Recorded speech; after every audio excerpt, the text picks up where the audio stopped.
Producer who's trying to talk women into doing things even the king of crude wouldn't try. How you doing? Sure, Howard Stern may be sleazy, but sleaze turns to dangerous crime when this guy gets on the phone. He's calling women in New York, New Jersey, and Pennsylvania, saying he's Stern's radio show producer, Gary Dell'Abate. The imposter offers his unwary victims a chance to get down to Stern's level for cash. He asked her whether or not she would be interested in doing a promotion for the show.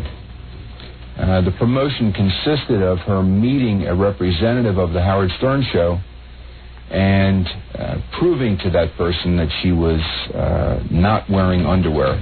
At least one woman has fallen for the come-on. The Stern show will not comment on the crime, but the cops say the imposter is dangerous. And what concerned us the most was that he asked them whether or not they would be willing to bring along a younger female and have that female also dress in a similar fashion. We're very concerned because he was looking for a child.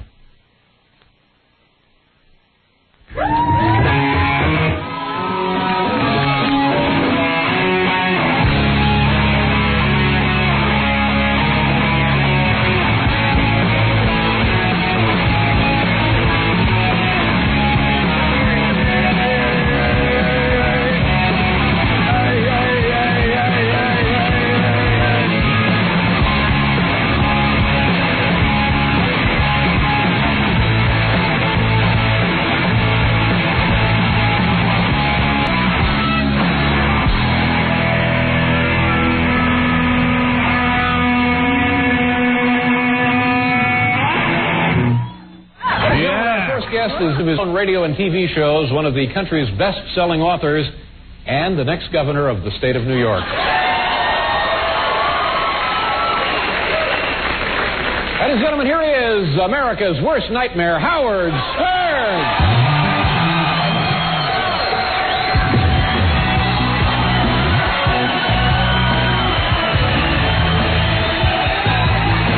Hey, everybody, good morning. Hey, how are you? Yeah, Mississippi Queen, baby. You know what I mean? I know what you mean. You go, girl. Practicing my Ebonics. Hey, all my peeps out there, I want to give a shout. You go, girl. Now, where do you go to practice, or where do you go to learn? Oh, Jackie's house. Jackie's a master of Ebonics. Hey, Jackie, do some Ebonics. Sup with that? See? There you go. Sup. Sup. Sup with that. That's where I learned sup with that. As you know, I've come out for Ebonics. Yes, I have heard that. The black language. Want Ebonics practiced often and regularly. Well, I figured it out. You know, a lot of people are down on the ghetto, you know, and they say that these kids are stupid and they don't learn and all this kind of thing. And I'm saying the problem is we're not teaching them something they already know. Say, is that what you have to do? Yeah. We're just teaching them the wrong stuff. We're trying to teach them something they don't know. Right. Why don't we teach them something they know and then they'll be geniuses? See? It's all how you look at it. Pass them on what they know. Right. I see. You prejudiced. Dad? As a matter of fact, the TV station we're on just changed their name to Ebonics Network. Oh, the Ebonics. Ebonics Network. What's up with that? Hey, yo, where's my homies? Oh, there they are. All right. Homies. Little Ebonics. Okay. In the studio, I'm gazing at myself. We have that giant standee. They're called standees. Those things you see in movie theaters, not the posters, but those three-dimensional... Those cardboard things. Yeah. We have a three-dimensional Howard Stern in our studio. They had it right in front of my face. I said, I can't work like that all morning. You know what was funny? What was funny was watching them try to put it together. Yeah, it took hours, and I'm wondering when they go to the movie theaters, who's putting those things together? Well, I told you, when I walked into this one theater before I left town, it was lying on the floor in parts. So they must do this all the time because it only took them about an hour and a half to put it all together and get it up. Yeah, that's a big deal. But we had about 5 people working on this yesterday for 12 hours. That thing's about 7 feet tall. Yeah. What they do is, I was talking to the guy from Paramount yesterday. He says that what they do is they just send out like tons, you see like movie trailers and stuff? They send out tons of movie trailers, and they send out posters, and they send out these things, and then It's up to the theater, really. I was going to say, do they just pray that somebody's going to put them up? Yeah, some people can throw them in the garbage. Some people can put them up. It's, but it would be in the best interest of the movie theater to promote a movie that they're going to have in their theater. Sure. But it's also, if they have a thing against you, they can just shove it to the back. Yeah. Now, mind you, any other movie that comes out, they never have a thing against. No, actually, he was even saying, like, he's done, like, standees for movies. They never even opened the box. So, it's hit and miss. You put it out there, and you hope that they want to provide stuff for the movie theaters to get people excited. So there it is. Well, I have seen it in theaters. Yeah, no, it's in a lot of theaters. A lot of theater owners want that stuff because it makes their theater look a little better too. Makes it look like there's something happening. Yeah, like they got something going on. Yeah, that's pretty cool, huh? Private Parts coming for spring. What does it say? Never before? That's a great tagline. Howard Stern, never before has a man done so much with so little. It's so great. I love that line. There was about 100 lines that they were going to use, and that was the one everyone liked. I like that. Never before has a man done so much with so little. I like that. D. Snyder called me the other night. He goes, I saw your poster in the movie theater. He goes, that's the best thing I ever saw. Never before has a man done so much with so little. Oh, man. So you still talk to D. Snyder? Oh, yeah. I spoke to D the other night. He's doing a movie. Is he? Yeah, is he acting in it, or did he write it? He wrote it and he's acting in it. Wow. Yeah. Because he's into everything now. He's a businessman. Yeah. He's a toy manufacturer, actor, writer. Wow. He almost has as many things going on as Jackie. I was going to say, many, many hats for D. Snyder. Very few people have as much going on as Jackie. All right. Well, Jackie's a megalomaniac. Yeah, Jackie's got it all down in his basement. Hey, I want to welcome a new radio station to our family of network affiliates. Where can we be heard now? Well, we are now on the Blitz 99.7 FM in Columbus, Ohio. Oh, Columbus. Pretty big market, actually, Columbus. I know people in Ohio. Do I know someone in Columbus? Yes, you do. Good morning. Yes, you do. Good morning. Actually, an old boyfriend, I think, lives in Columbus. That's right. I'm back. Welcome to Columbus, Ohio, the Blitz 99.7 FM. We're your new morning friends. Right now we have 3 listeners in Columbus, Ohio, but we plan on getting more. We're going to take a break. We'll be back right after these words. I see the phones are heating up. We'll get to some of your calls. We'll get to everything. There's tons of things to get to right after these words. These words. Or that. You're listening to The Howard Stern Show. More after this. You are listening to The Howard Stern Show. Yeah. Okay. We're back. Welcoming our new station, The Blitz, in Columbus, Ohio, 99.7 FM. Just to introduce ourselves to The Blitz. My name is Howard Stern. I'm an internationally known author and Heisman Trophy winner. Thank you. 3 times. Robin Quivers is with us as well. She has been in Penthouse Magazine and named Penthouse Pet of the Year 3 times. Fred Norris is a guy. And he's a murderer. That's right. And also has won... Actually, Fred Norris has won the Congressional Medal of Honor. Is that true? That's right. For his work where? His work with nuns in Puerto Vallarta. And Jackie Martling. I don't think any resort town of Puerto Vallarta. Jackie Martling, no explanation needed. That's Everyone, right. the internationally famous. Internationally known on the World Wide Web. Yes. You probably don't need to know who he is because you already know him from the World Wide Web and his webpage. Because he's going to be a millionaire for that. Finally, something's going to make me a millionaire. You know, like everybody has dumb things they've said in their life. That's Jackie's dumbest. Like he got all charged up about the world. To having said that, he got all charged up about the World Wide Web, and I finally found something that's going to make me a millionaire. This is it. An Italian retard says I said that. Yeah. Might have been making a joke. I don't know. I don't know if it was a joke. I know. I swear on the life of my child, you said it. Well, in that case. I'm sure he did.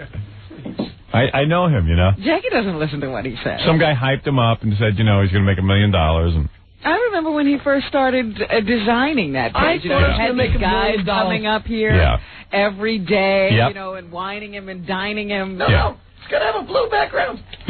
It's such a good memory, Robin. This is it. So exact. I want it perfect. I want it perfect. I want to be able to scroll down at a moment's notice. Columbus, that's JackieJokeman.com if you want to talk. What? All three of Be you. Richie Rich. Yeah. You see, I'll sell my mugs on the World Wide Web. Yes, you order that hot tub. We'll be able to afford it now. Get those catalogs out. I'm ready. Yeah, World Wide Web. Hey. Hey. JackieJokeman.com. See for yourself. Yeah. Send me a few bucks. Every minute with a plug. Got to get that in. Well, I'd like somebody to have their own opinion while you're sitting there trashing. Yeah, all right, good. With the plug. He's got to have the plug. He's got to interrupt my show so he can get his plug. The World Wide Web is making him so wealthy. What does he need plugs here for? I know. You don't have to plug. You're going to be so rich from the World Wide Web. You're on the web. Yeah, you know, if people won't buy my mugs and T-shirts in person, maybe they'll buy them on the web. It seems more important. This show is a goddamn... Yeah. Stuck in this web. We spent all morning yesterday goofing on Jackie and, of course, talking about our vacation. We were on vacation for a while. Yeah. Let me see something here. Let me read this memo from the Blitz so we can get this out of the way. Howard, Robin, Fred, Jackie, Gary, Kathy. Oh, yes, and anyone else who gives a crap. 99.7 The Blitz begins broadcasting the Howard Stern Show in Columbus, Ohio today. The market is ripe, and we're ready to roll. I sent a box of goodies so you can know a little bit about the Blitz. The goodies won't arrive till sometime Friday, so in the meantime, about the Blitz. The Blitz is the #1 rock station in Columbus. Yes. Oh, we're on the #1 station. That's amazing. We specialize in 90s and new music, stuff like Metallica, Bush, Smashing Pumpkins, Pearl Jam, Stone Temple Pilots. Good, we love the new stuff. Yes. We also play Sublime and Tool also. Good. Tool is on the soundtrack to my movie, and they do a kick-ass song. I won't say what it is yet, but I've been listening to it in my basement. It is 11 goddamn minutes of the best rock and roll you'll ever hear. 11 minutes. That's right. And, you know, there was discussion about cutting it. I said, don't you cut a beat from that song. That's how good it is. And for anybody who smokes pot, I don't smoke, but you do a doob to this one. I'll tell you right now. You'll understand. How would you know since you don't? I just can tell. Trust me. I've had people test the song. We love the new Sublime and Tool, too. We think Howard makes a nice fit with our semi-twisted on-air staff. Ronnie Hunter, the Hunter, middays. Steve Hammond, the Gatekeeper, afternoons. Susie Wad, evenings. Susie Wad. Blazer, nights. Blazer, like your horse. Yes, he's and after my horse. Tommy Howe, overnights. Tommy doesn't even get a name. Tommy just has a regular name. Tommy Howe. The Blitz is locally owned and independently operated amidst the sea of J-Corps-owned corporate rock stations in the Columbus market. If you'd like additional dirt on the competition, just let me know. Of course we would. Absolutely love dirt. Yeah, personal stuff. Yeah, anything personal. Like these guys, when I ask them for dirt, they always send to me like you know, we have like little stations around the country that carry our show, and I'll say to them, "Can you give me any like info on the market?" All right. The morning DJ on the opposition is a drunk. She's been doing coke and screwing the midday guy's wife, all right? And I'm saying, stuff I'll go to jail for saying, you know. That's the kind of, and they give me dirt. We like talking about that in the office, but we can't use that on the air. I mean, every time I go to a new station, I should save these memos. You ask Gary, I go, give me something I can use. The morning guys, one is a known homosexual, we're pretty sure. And the overnight guy is dealing crack, all right? And he deals crack to the morning guy's wife. Who's the sidekick is into young boys. Yeah. And I'm like, no, I'm not going to take your word for it and go on the air with that and deal with a lawsuit, okay? Trust me, it's going to break any time. But to the guys at the Blitz, I'll have any dirt you got. Because I had some guys come up here and visit me recently from another market, and they're like, all right, the two guys we have against you, all right, they're humping the general manager's son. All right, now, I don't have proof. We don't have pictures. We don't have pictures. And the other one, his wife, is going around screwing every guy at the radio station. Oh, okay. Just say it. Just go on the air and tell everyone. Yeah, just say it. Say what? What, are you insane? I said, wait a second. Yeah, goddamn National Enquirer does a little more research. P.S. Columbus, Ohio is the home of the world-famous Ohio State Buckeyes. That's dirt we can use. 1997 Rose Bowl champions. Wow. And that is a direct memo from program director Hal Fish. I think we can really run with that one. Right. Thanks, Hal. The Blitz, 99.7 FM, the rock station. Hours of material. Yeah. By the way, Hal is on heroin. And he's a mellow guy. Yeah, no. Hal is not on heroin. Don't worry about it. It's a joke. All right, Hal. Maybe you should get on heroin. It would be a good excuse. That's right. For that memo. By the way, before I get to our very busy phones, there's a couple of things I want to talk about. First of all, for those of you who are hardcore fans and like to collect things, I am on the cover of Movie Line magazine. Have you seen this? Are you? No. Cover of Movie Line magazine in what is the beginning of the blitz of promotional things I'll be doing around the movie. Yes. This is actually, I did this. This is a little early for movie stuff. You got it there. I want to see there the it is. cover. There I am on the cover. I am nude, except for a bikini. That's my bikini, by the way. Who's touching you? Oh, now this is a great story. Let me give you a story about this. On the cover of Movie Line, there are hands. I am, as you know, every photographer insists on getting my clothes off. I don't know why. Because you know, it's not like you're Bo Derek. No, I don't have a great physique. That's the funny thing. I was talking to another guy who's taking a picture of me. He says, this is yesterday. What do you think about you being naked, surrounded by women? I go, listen, I think it's been done before. So, this particular picture that's on the cover of Movie Line, where I am so sexy, like Tarzan, you can see several women's hands all over my body. And in fact, there is one woman's hands on the crotch area, right on it. So, when I went to take this picture... Has your wife seen that picture? Let me tell you something. So I took these pictures, and they give you Polaroids after you're done. And I got to admit, I looked okay. You know, my body looked kind of nice. I've been getting in shape, and I look okay. In fact, someone said to me yesterday, yeah. They said, you know what? They must have seen this picture. I didn't know that you were on Movie Line. They said they saw you on something. Yeah.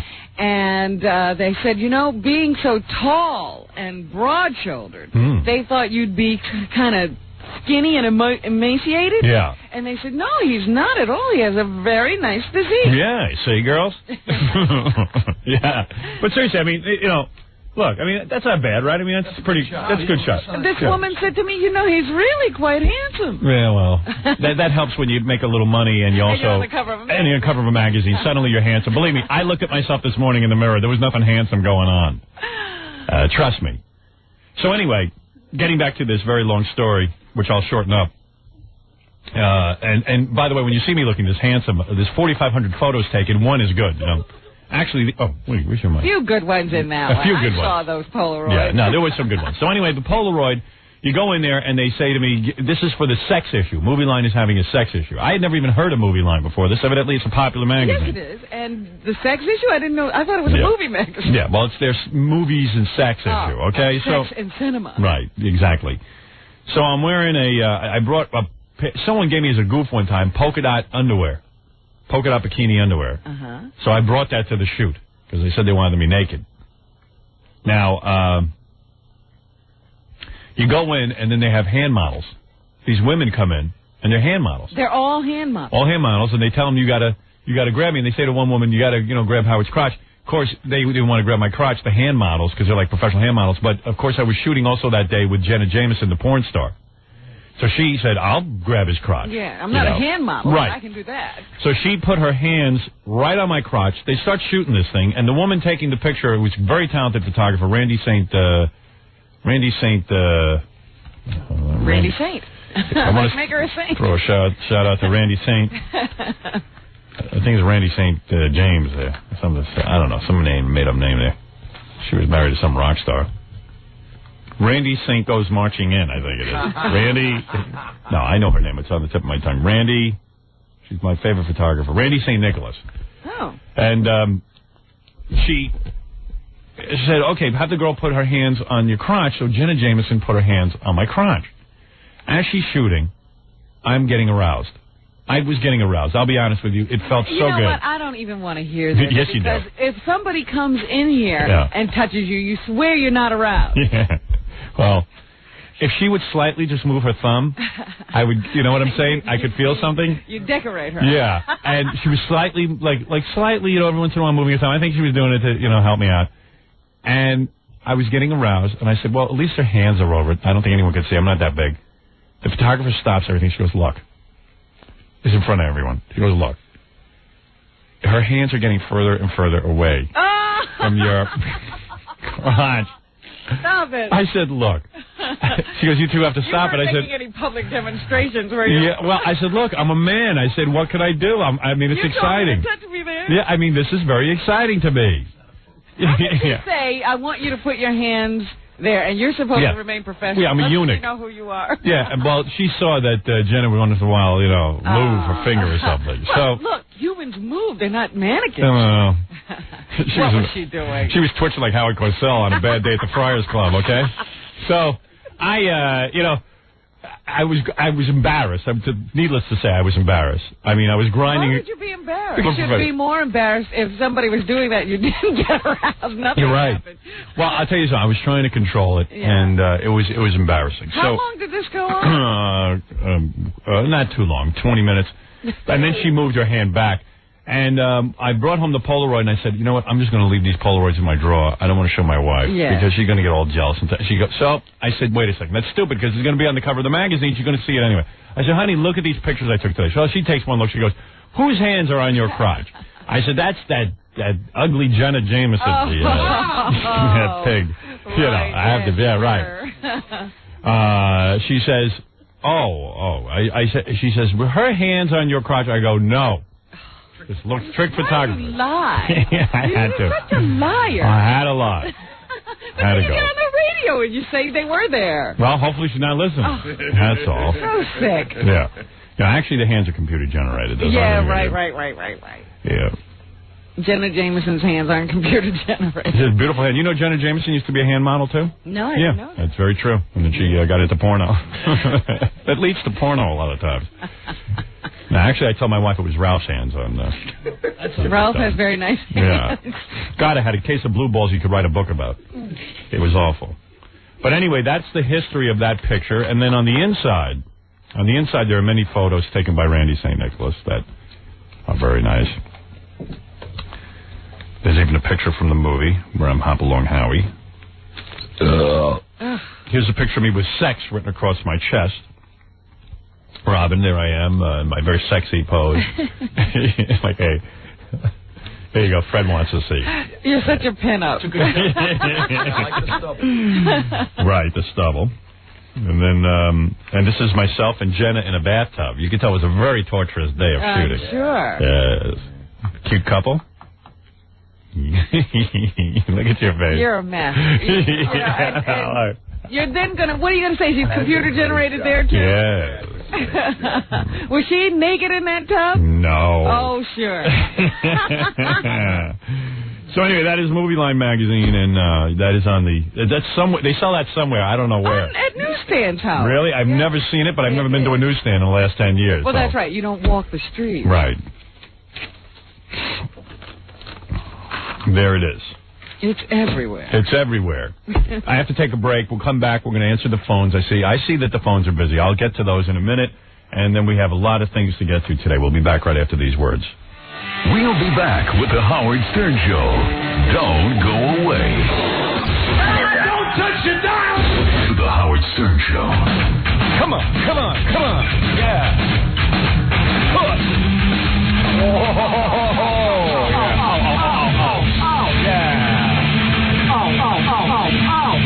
Rocket Entertainment presents Scott the Engineer and all his cancerous beauty. Whoa. Yeah. I dig that. Yeah. What is that? Anthrax. You want to get into you know what? Oh, never mind. Thank you. Okay, we're on the air with Rod. Interesting name, Rod. If I was gay, I'd name myself Rod. Hello, I'm Rod. Hi, I'm Rod. Hi, Rod. Rod, you there? I wonder if I'm doing something wrong. Like being in the wrong business. Rod? I wonder if I'm working the phones properly. Hello? Oh. Yeah, there he is. Is that Rod? Yes, sir, it is. Your last name wouldn't be Long, is it? Rod Long? No, Munch. Rod Munch? That's pretty good. Is it really? Not really. Oh, all right. Rod Munch. Howard, I know you're a big music fan. Thank you. I was wondering what your favorite bands were of 1996. Oh, you haven't named your song of the year or anything either. Is that right? Well, if you want to know my favorite bands of 1996, I love this band, Gravity Kills. Yeah. You into them? I like them a lot. Excellent. I recommend their CD. I've listened to it all vacation. Loved it. Did you pick up the new Manowar album? No, I don't have that album. I have, I also like some, what's the name of that band, Robin? I like Scott DePace and the Fag Punchers. Have you heard them? They're cutting edge. I haven't caught them. I haven't heard them. Yeah, they're good. I'll have to pick that They up. are into, like, Nazi rock. They're nuts. They're absolutely insane. Wild. It's wild stuff. It's probably so hard edge that you couldn't handle it. I don't think they're going to get much radio airplay. No, they don't get any radio airplay. In fact, no record company will sign them. I have their an acetate. They're putting out their own Right. CDs on the Jackie Martling label. He's got the Off Our Rockets label. Polio Records. Right. And let's see. I love White Zombie. But I don't know if you'd call them 1996. They've been around a while. I love those guys. I love 9 Inch Nails, Stone Temple Pilots. I like a lot. And, But do you have a song of the year? Song of the year? Yes, I do. I happen to have one. I have a song of the year. I will present that. In fact, that's on tomorrow's show. I'm presenting my song of the year. Tomorrow is Saturday, huh? That's right. I'll be doing a show live with Scott DePace and the Fag Punchers over at the. Where will that be? Well, we'll be announcing that later. Roseland. Howard, I went to a psychic, and I brought up your movie. I asked them Thank you. what I was going to do. Yes. The psychic said... One second. The guy's in the middle of saying something, Gary. I think you're talking to me. What? Go ahead. Yes? The lady told me that if Robin shows her jugs in the movie, that the Academy's going to make a new award. Is that right? Dedicated to her. Yeah. What is the award? I thought the guy was... I thought the guy had a punchline and everything. What is it? A nice setup, sir, but I guess I'm supposed to think of something funny to say. Yeah, go ahead. I'm sorry, I heard you talking about Stone Temple Pilots. Yeah. You know what's going on with them? Yeah, I know. Scott Whelan's out. They can't find him. Again? Yeah. Whenever he's here, he seems so damn responsible. But you know what? I realized... He was in great shape. We get him when he comes fresh out of rehab. That's right. The day he leaves the door. And then you notice after he leaves us, he wigs out.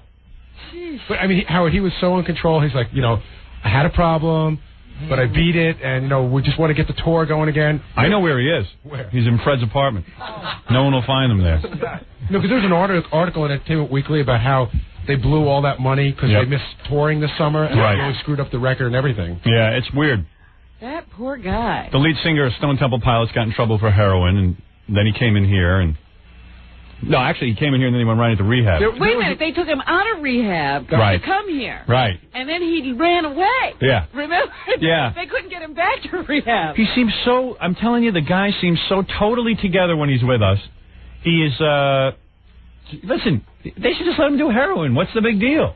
I mean, seriously. Obviously, he has a problem when he's doing heroin. A lot of guys...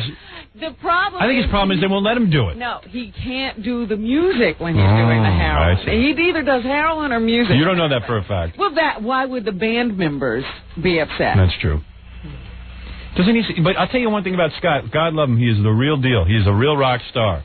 Oh, he doesn't care about money. He doesn't care about fame. In fact, money's ruining him. Yeah. People are bothering him because he's got so much money.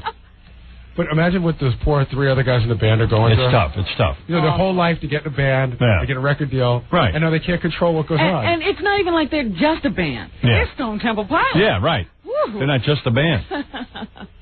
Well, I love the whole thing. I love the human drama. Oh, I feel bad for that. Yeah. I love Smashing Pumpkins. Yeah. Love Smashing Pumpkins. I mean, that Melancholy album, that's really good. That is a really good album. They're a funny-looking group, but they're a good group. Did you ever hear that band Satan's Penis? Yes. They're pretty good, aren't they? Yeah. But you got to pick up Scott DePace's new single. I will. What is that? Scott DePace and the Fag Punchers put out a new single called Suck My What? I'll Kill You. Wait, you got to pick up a copy of that if you can find it. That's the best song I ever heard. I don't know how much of it we can listen to because I understand they use a lot of dirty words. Yes. I might put it out on my soundtrack album. All right, very good. Thank you, Rod. One more thing. Yes, Rod. That the psychic told me. Yes. That if you have that albatross D. Snyder in your movie, it's going to bomb. Oh, for goodness sake. That's ridiculous. Honest. Yo, please. What kind of psychic? What do you call one of those lines? That's right. I'll tell you what, D is in my movie, and I'll prove your psychic wrong. Thank you. Also said Jackie's an a-hole. Well, all right. There you go. Now your psychic said something. Now your psychic said something right. Now she's on the money. All right. See you later. All right. Bye-bye. It was so funny because I was watching TV on New Year's Day, and all they had were those psychic phone line ads. Like, you know what? New Year's was a big time for them. You're talking. It doesn't make it.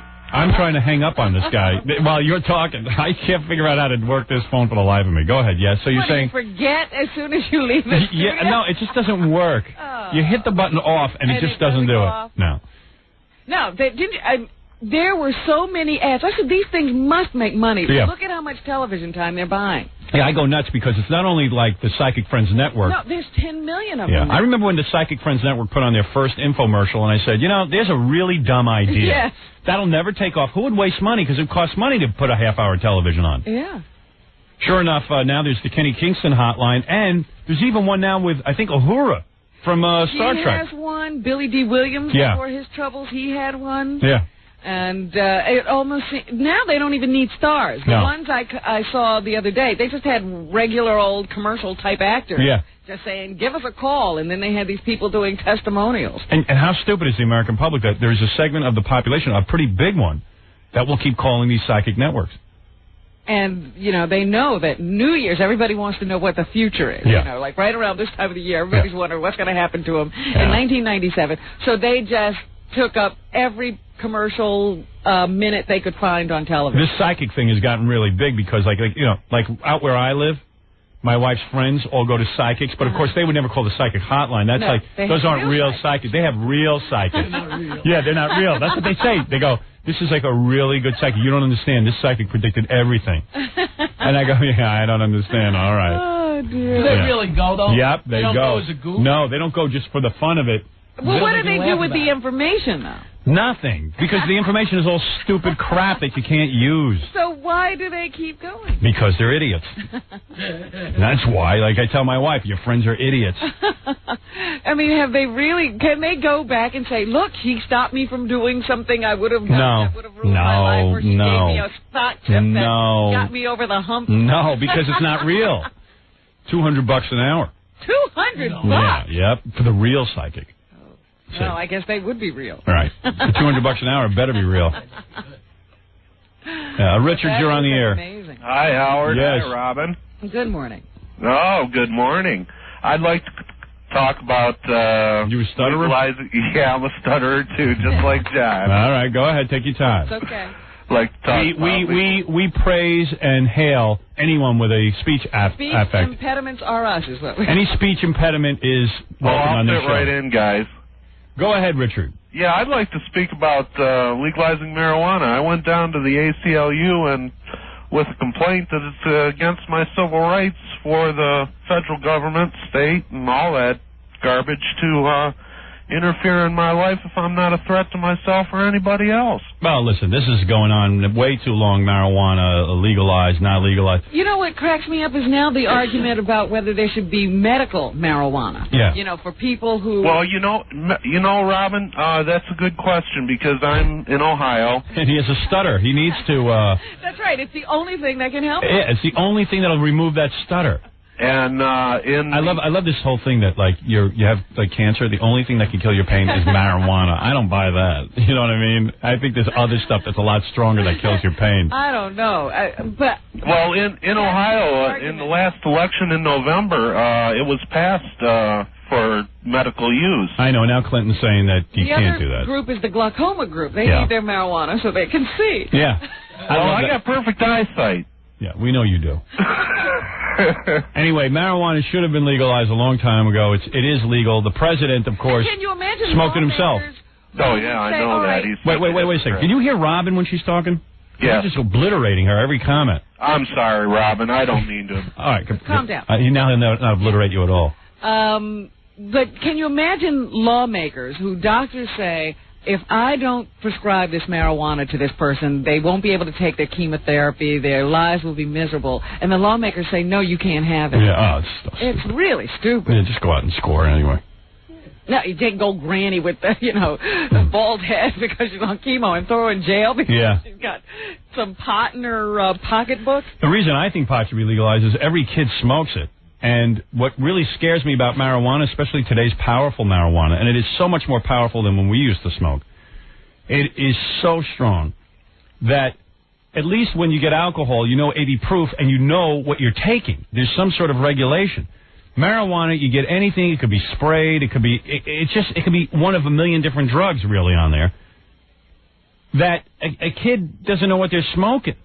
I know. I was talking to somebody over the weekend, and they were saying that they had quit smoking cigarettes or something. But no, they smoke 20 joints a day. Yeah. But they were saying that sometimes the marijuana is laced with tobacco. I mean, you don't know what people are putting in any of this stuff. Yeah, we don't want to be smoking tobacco. Yeah, I gave up smoking. Yeah. Gave up cigarettes. Yeah. I have a friend like that, too. Gave up smoking, but he smokes 20 joints a day. Yeah. Smoking a pack of joints a day. That's right. The marijuana just increased. Yeah. But it's sort of stupid to spend all your time trying to make people not do what they want to do. Yep. Here in New York, if you get caught buying pot, like David Lee Roth did, they just give you a money fine, It's like a traffic ticket. Yeah. Yeah, and then it goes on your record, though, I think, which isn't cool, because when you go for a job, they think you're a drug addict because you smoked a little pot. Kind of sucks. Meanwhile, you could have Prozac and Xanax and Valium. Yeah, and all you want. You have a whole drugstore in your purse. Yeah, it totally blows, because then you go for a job, and then right away they're looking at you like you're a drug addict or something. Whatever. And the person who's telling you can't have a job is on Valium. Yeah, right. And looking at you like there's something wrong with you. Yeah, you're sick. Bob, you're on the air. Megadillos, Howard. Schmegadildos to you. First-time caller. Love you. First time, long time. Oh, I'm sorry. Love you, love Robin, love Fred. Love your mother. F. Jackie. F. Jackie. F. Jackie. Thank you. Perfect. What's going through the Big D myself, what's the update with Freddie's marriage? Yeah, okay, that's good you brought that up. We started to get into that yesterday. We didn't get to Fred's vacation. I was too busy talking about my vacation. So, Fred, what happened? Fred has a bad marriage, and he married one of our listeners. It's truly a bad marriage. You make these designations. No, it is a bad marriage. I mean, it's not a great marriage. Let's put it that way. I don't mean to say bad, but it's not. It hasn't been. I mean, anyone who listens to the show knows it's not going well. It's not one to pattern your marriage. I try to think that this is not true. He's doing this for the show. No, Fred's not like that. Yes, that's exactly what I'm doing. I don't think he'd want to ridicule his wife and mock his marriage just for a bit. Character. I only wish it was only a bit. Yeah, I do. I wish it was a bit too, but But anyway, so he has what you could call a shaky marriage. Jeez, and Freddie something shaky's the best word. Right. It's no one's really clear, especially Fred, on what's really going on. I never know. It's like the wind changes. What kills me is he waited the longest. To get married. And he was supposed to know himself now. But he really married one of the listeners. But you married a listener. You know what's funny? Everything changed the minute the ring went on the hand. Really? I swear to God. Right. Wow. I swear to God. You hear that happens. In what respect? Was hunky-dory. I mean, I know for one that she had like kind of a regular job, and then all of a sudden became an actress. Right. But what else changed? Everything. Everything that I did stupid before, it's okay. It's okay. Then all of a sudden you get married, it's like, that's not okay anymore. Right. She wanted to control you and change you. There you go. There you go. Sorry all of a sudden she starts reading books like, alcohol. You're an alcoholic in the bathroom like other people I know. Oh, really? Was she accusing you of being an alcoholic? What's that? I mean, there are times when I drink. Right. But you don't drink. You just go on a binge. On occasion, I'll imbibe a little too much. Right. I'll admit that. Right. She takes that as like, it's like, hey, man, you just want to get out of your mind for a while. Exactly. Yeah, I understand that. I think what happens, well, you should be married. All of a sudden people start going like, hey, this is serious now. You can't do that anymore. Well, how often would you say this happens, that you wind up with a book in your bedroom? No, I know what he means. It's not literally a book. It's just that she gets on him for his drink. Exactly. Yeah, it's one of those things. But the thing is, he always drank like that, and if you didn't like it, why'd you marry me? Right. That's what he's saying. Exactly. But she's saying now her future's tied up with you dodo. But she knew that before. It's like walking into it. It's like what now? You're going to reinvent the wheel? You can't reinvent the guy. He's enjoying his drinking. I agree with you 100%. Right. I'm just listening. Right. You can't change him. That's who you marry. Just listening. I'm the same idiot I was before, and she married me. So and she's out all night nude but Fred can't have a drink. But is that a I should be drinking more. I should be doing Targo. If my wife was out nude all night, I'd be drinking. Yeah. Right. Exactly. What else you got to do? All right, so anyway. Why wouldn't you just divorce her and get a new wife? I don't know. Well, because he's trying to make it worse. No, I'm talking about you, not him. No, me. Your wife would be doing a total flip if she was all of a sudden nude and now drinking. Oh, if my wife was out nude, I'd divorce her. That's what I said. Right. Yeah, well, you got a different situation if you got kids and all right. the whole 9 yards. Yeah, not only that, I mean, I'm looking to date, so it'd be a good excuse. Exactly. Oh, you're nude? Okay, we're divorced. Now I can go date. Go and date girls who do get nude. Right. But at least you know that's you know what that going in. Right. Okay, so tell me what happened. I know things have been bad. Your wife, let me just say to people who don't know this, I mean, probably everyone does. In Columbus, Ohio, they right. Fred's wife took a job in a play that really is sort of not a play. And it's interactive theater. Yeah, it looks like dinner to me. When we saw that table, it was a bunch of tables with food on it. It's one of these plays where... It's a kind of play where you have ziti and salad. Yeah, and it's one of these plays where, like, the audience can participate. So pretty much... If they feel so inclined. Pretty much everybody is part of the play. In other words, Freddie's wife was a member of the audience, and now they pay her to be there as the No, she actually was, but, you know, they actually encouraged the audience. Quite frankly, what they did was they know that she's married to Fred. Right. And because of that, she'd get mentioned on the show. They put her in the play. At first, they cast her as a nun who French-kissed guys and got felt up and stuff. Right. And she worked her way up to, like, almost... Now she's the girl in the play that takes her clothes off. Yeah. How's that working your way up? She strips down to bra and panties, right? Thank God they don't have a part that involves dildos. She strips down to bra and panties, right? Some kind of G-string arrangement. Right. And yeah, fishnets, a G-string, and a bra. Yeah, and Fred really... You know, as Fred said, he was drinking before they got married, but she wasn't doing this before they got married. Right. See what I'm saying? This has caught him by surprise. She should consider herself a contributor because he really gets drunk when he sees what she does. Yeah. And Fred really didn't bargain for this, but okay, he rolled with the punches for a while. If he let her be in the play for a while, but now it's getting ridiculous because he never sees his wife anymore because she's always out doing the play, and he works morning hours and she works evening hours. So it has become quite the tenses. Speaking about it. To say the least. Yeah. And, in fact, I've been so upset about it, I almost started smoking pot again. All right? Don't go there. Don't go there, but I'm not going to. Start to imbibe. All right. I have kids, don't do what I do. And, Fred, so you decided to take her away on a romantic vacation. Yes. Now, was this to try and repair and renew and all that other crap. Okay. Right. Now, where did you go? One of those fixer-upper vacations. Excuse me, one second. So, you know, so where did you go? We went to St. Bart's. You went to St. Bart's. Right, little French island down in the Caribbean. And you've been there before. This is a place you like. Really, I love the place. Yeah. And was it romantic? It was a truce. A truce. Did you guys fight there? No. No. And we made a deal with each other before we went down. It's like, we will not fight. And you guys really do fight, huh? Ooh, well, hey. Really? Well, come on, Howard. They fought in the Rainbow Room. I know. And you guys got along okay? Actually got along very well. And there was lovemaking and everything? A few times. Really? Although the first few days was involved with the P word. Period. Oh, well, that's not her fault. It comes like clockwork, I swear to God. And are you against making love during the period? I'm not. She, again, since we've gotten married, seems to have a problem with it. I see. When it's like, I don't know about you, but when I first started going out, it was like, I didn't care if it was a hurricane, if there was a period, if there was anything. Right. I wanted it. All right, but that's a woman's prerogative. All right, but okay. Like, oh, she's loose, she's fast. You can certainly understand when a woman is in her menses. Feel bad, yes. Right. Her menses. She could feel bad, PMS. Yeah, she feels bad because she's married to me. Well, yeah, I think that's more like it. But she's FMS. All right, but the two of you did get along very well, and so do you think the marriage is back on track? Well, you know what it is once I think we get back into our regular routines, we'll see what happens. All right. Well, I'm praying for the two of you. I love your wife. I think she's a lovely woman. She really is. She's a sweetheart. I'm the idiot. She's a sweetheart. Just hope she doesn't do what my wife does. My wife has trained herself to bleed 20 days out of the month. Yours too. Yeah. Yours too. It's always going on. It's like the longest period. I says, now how long is the average period? Well, you could do it for the end of the period. They're supposed to last 3 to 5 days. Exactly. I think always 5 days. I think safety first with her. It's like 14th day. It's like no, I don't. Can I say something seriously?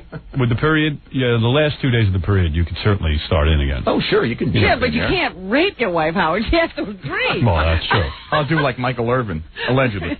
No, he didn't do a thing. As a matter of fact, it looks like he wasn't even there. Right. So, in other words, you're saying, hey, maybe there's hope yet. Maybe there's hope. It's a new year. Hope is alive. I'm coming in with a new attitude. Excuse me, do you talk about where you're going or how First things first. Let's try and keep the boat just like on an even keel. I see. Can't even talk about it. Can't even talk about where it's going. Towards it. Wow. But at least it's an improvement. I'm jealous. He's going to be dating soon. Wait a minute. I do. I mean, I don't know. Just in time for the movie premiere. Yeah. It just seems to me that if is her major complaint about you about your drinking? No. I think it's multiple things. Multiple things? It could be a red shirt I'm wearing. We're just hearing Fred's side of the story. In all fairness, right? I know Fred. Fred is a quirky guy. Mm-hmm. Yeah, but he was definitely he was quirky before she married. Yes, I mean, she knew all of it, so I don't understand, but... Listen, it's like if you build a house near a swamp, you know there's going to be a smell. I mean, that's... Right. I don't know. All right, well, anyway, Fred, I'm glad to see that you at least had a peace. So you would say your vacation was a success? It was relatively peaceful. Did you fall in... It depends when people probably start telling her about this conversation. It won't be peaceful. Well, I don't think you said anything out of line. I don't think so, but you wanted some...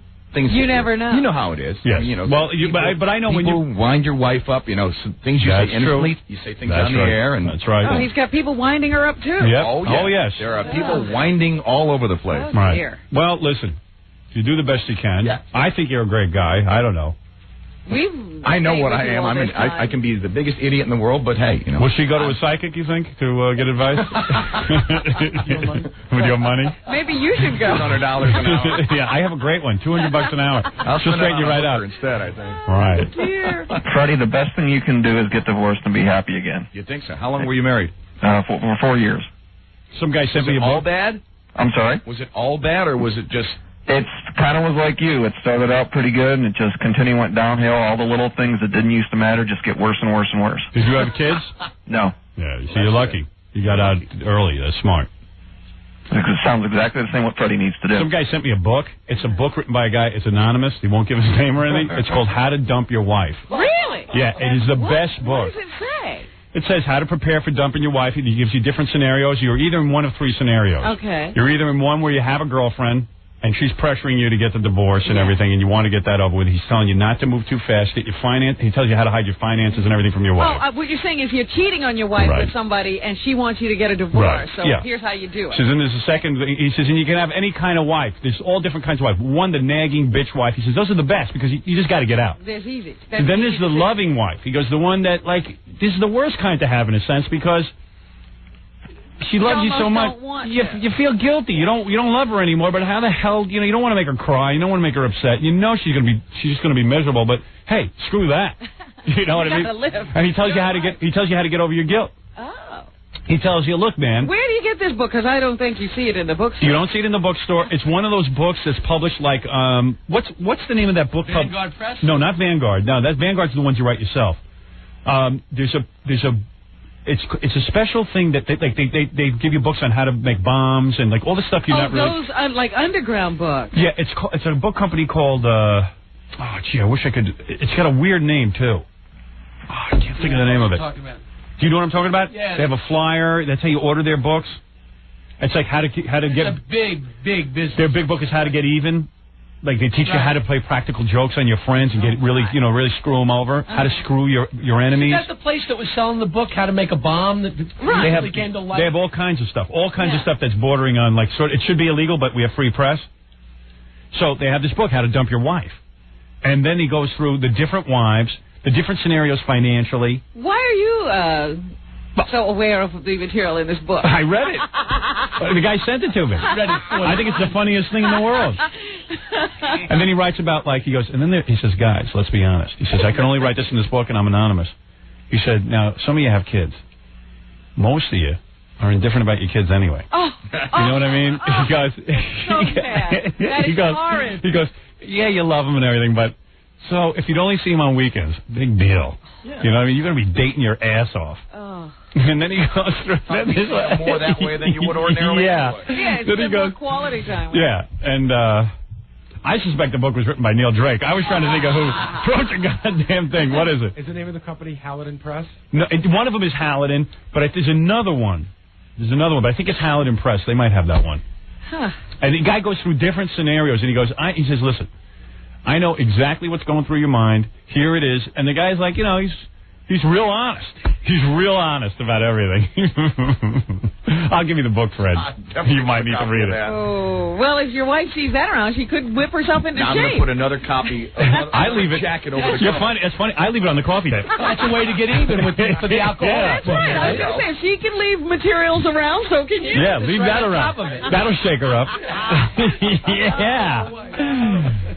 Dude, which wife did you have? Did you have the real pain in the ass wife? She was everything. Yeah. I mean, just quirky, decided she didn't want to work anymore, you know, after we got married and Jewish? all that type of stuff. Jewish? No. Yeah. And then, like, how did you tell her you were leaving her? Well, we kind of just things went down. We went to counseling and stuff. It just didn't work out, so we kind of decided together. And once you're in counseling, you know you're getting out. I was going to say, has Fred reached that point yet? Have you been to counseling yet? No, I haven't. I think the book is simpler. Yeah. Skip the counseling. Who wants to talk to a yenta? Read the book. Counselor never works anyway. Save the time, save the money. Save the aggravation. Keep your schedule open. That's right. Yeah. So I thought it was a pretty funny book, actually. You know what the new thing is? People can't even get married. They go to counseling. Yeah. The girlfriends and boyfriends are in counseling. I know somebody now who's getting married.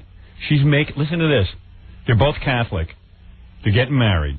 She makes her fiancé go to a priest twice a week, and they have a whole counseling session, and they go to a regular counselor. Oh, goodness. How's that? They go counseling all the time. They're constantly counseling. Yeah. Because she said, you know, I want to make sure. Yeah. And he knows what he's doing. Oh, my goodness. I don't want any nonsense. Make sure he knows exactly. But I can't tell you how many couples I have met who are just dating each other. Yeah. And they all are in counseling. Yeah. For dating. Yeah, they can't even date civilly. Imagine that. It's hysterical. Well, anyway. Hey, thanks for the call, Bob. Thanks. All right, man. It's Bob. Well, okay, there's Fred's vacation. Now, what happens? Because, you know, in our parents' generation, they just married, and they stayed together. Yeah, well, people are getting hip to the fact that it's almost impossible to stay together with one person for that long. Mm-hmm. It's just hard. But they did it. They did it, and they suffered through it, and they cheated a lot. Yeah, they took their... they didn't have as much leisure. Right. Oh, it's the leisure time. No, and also, you know what?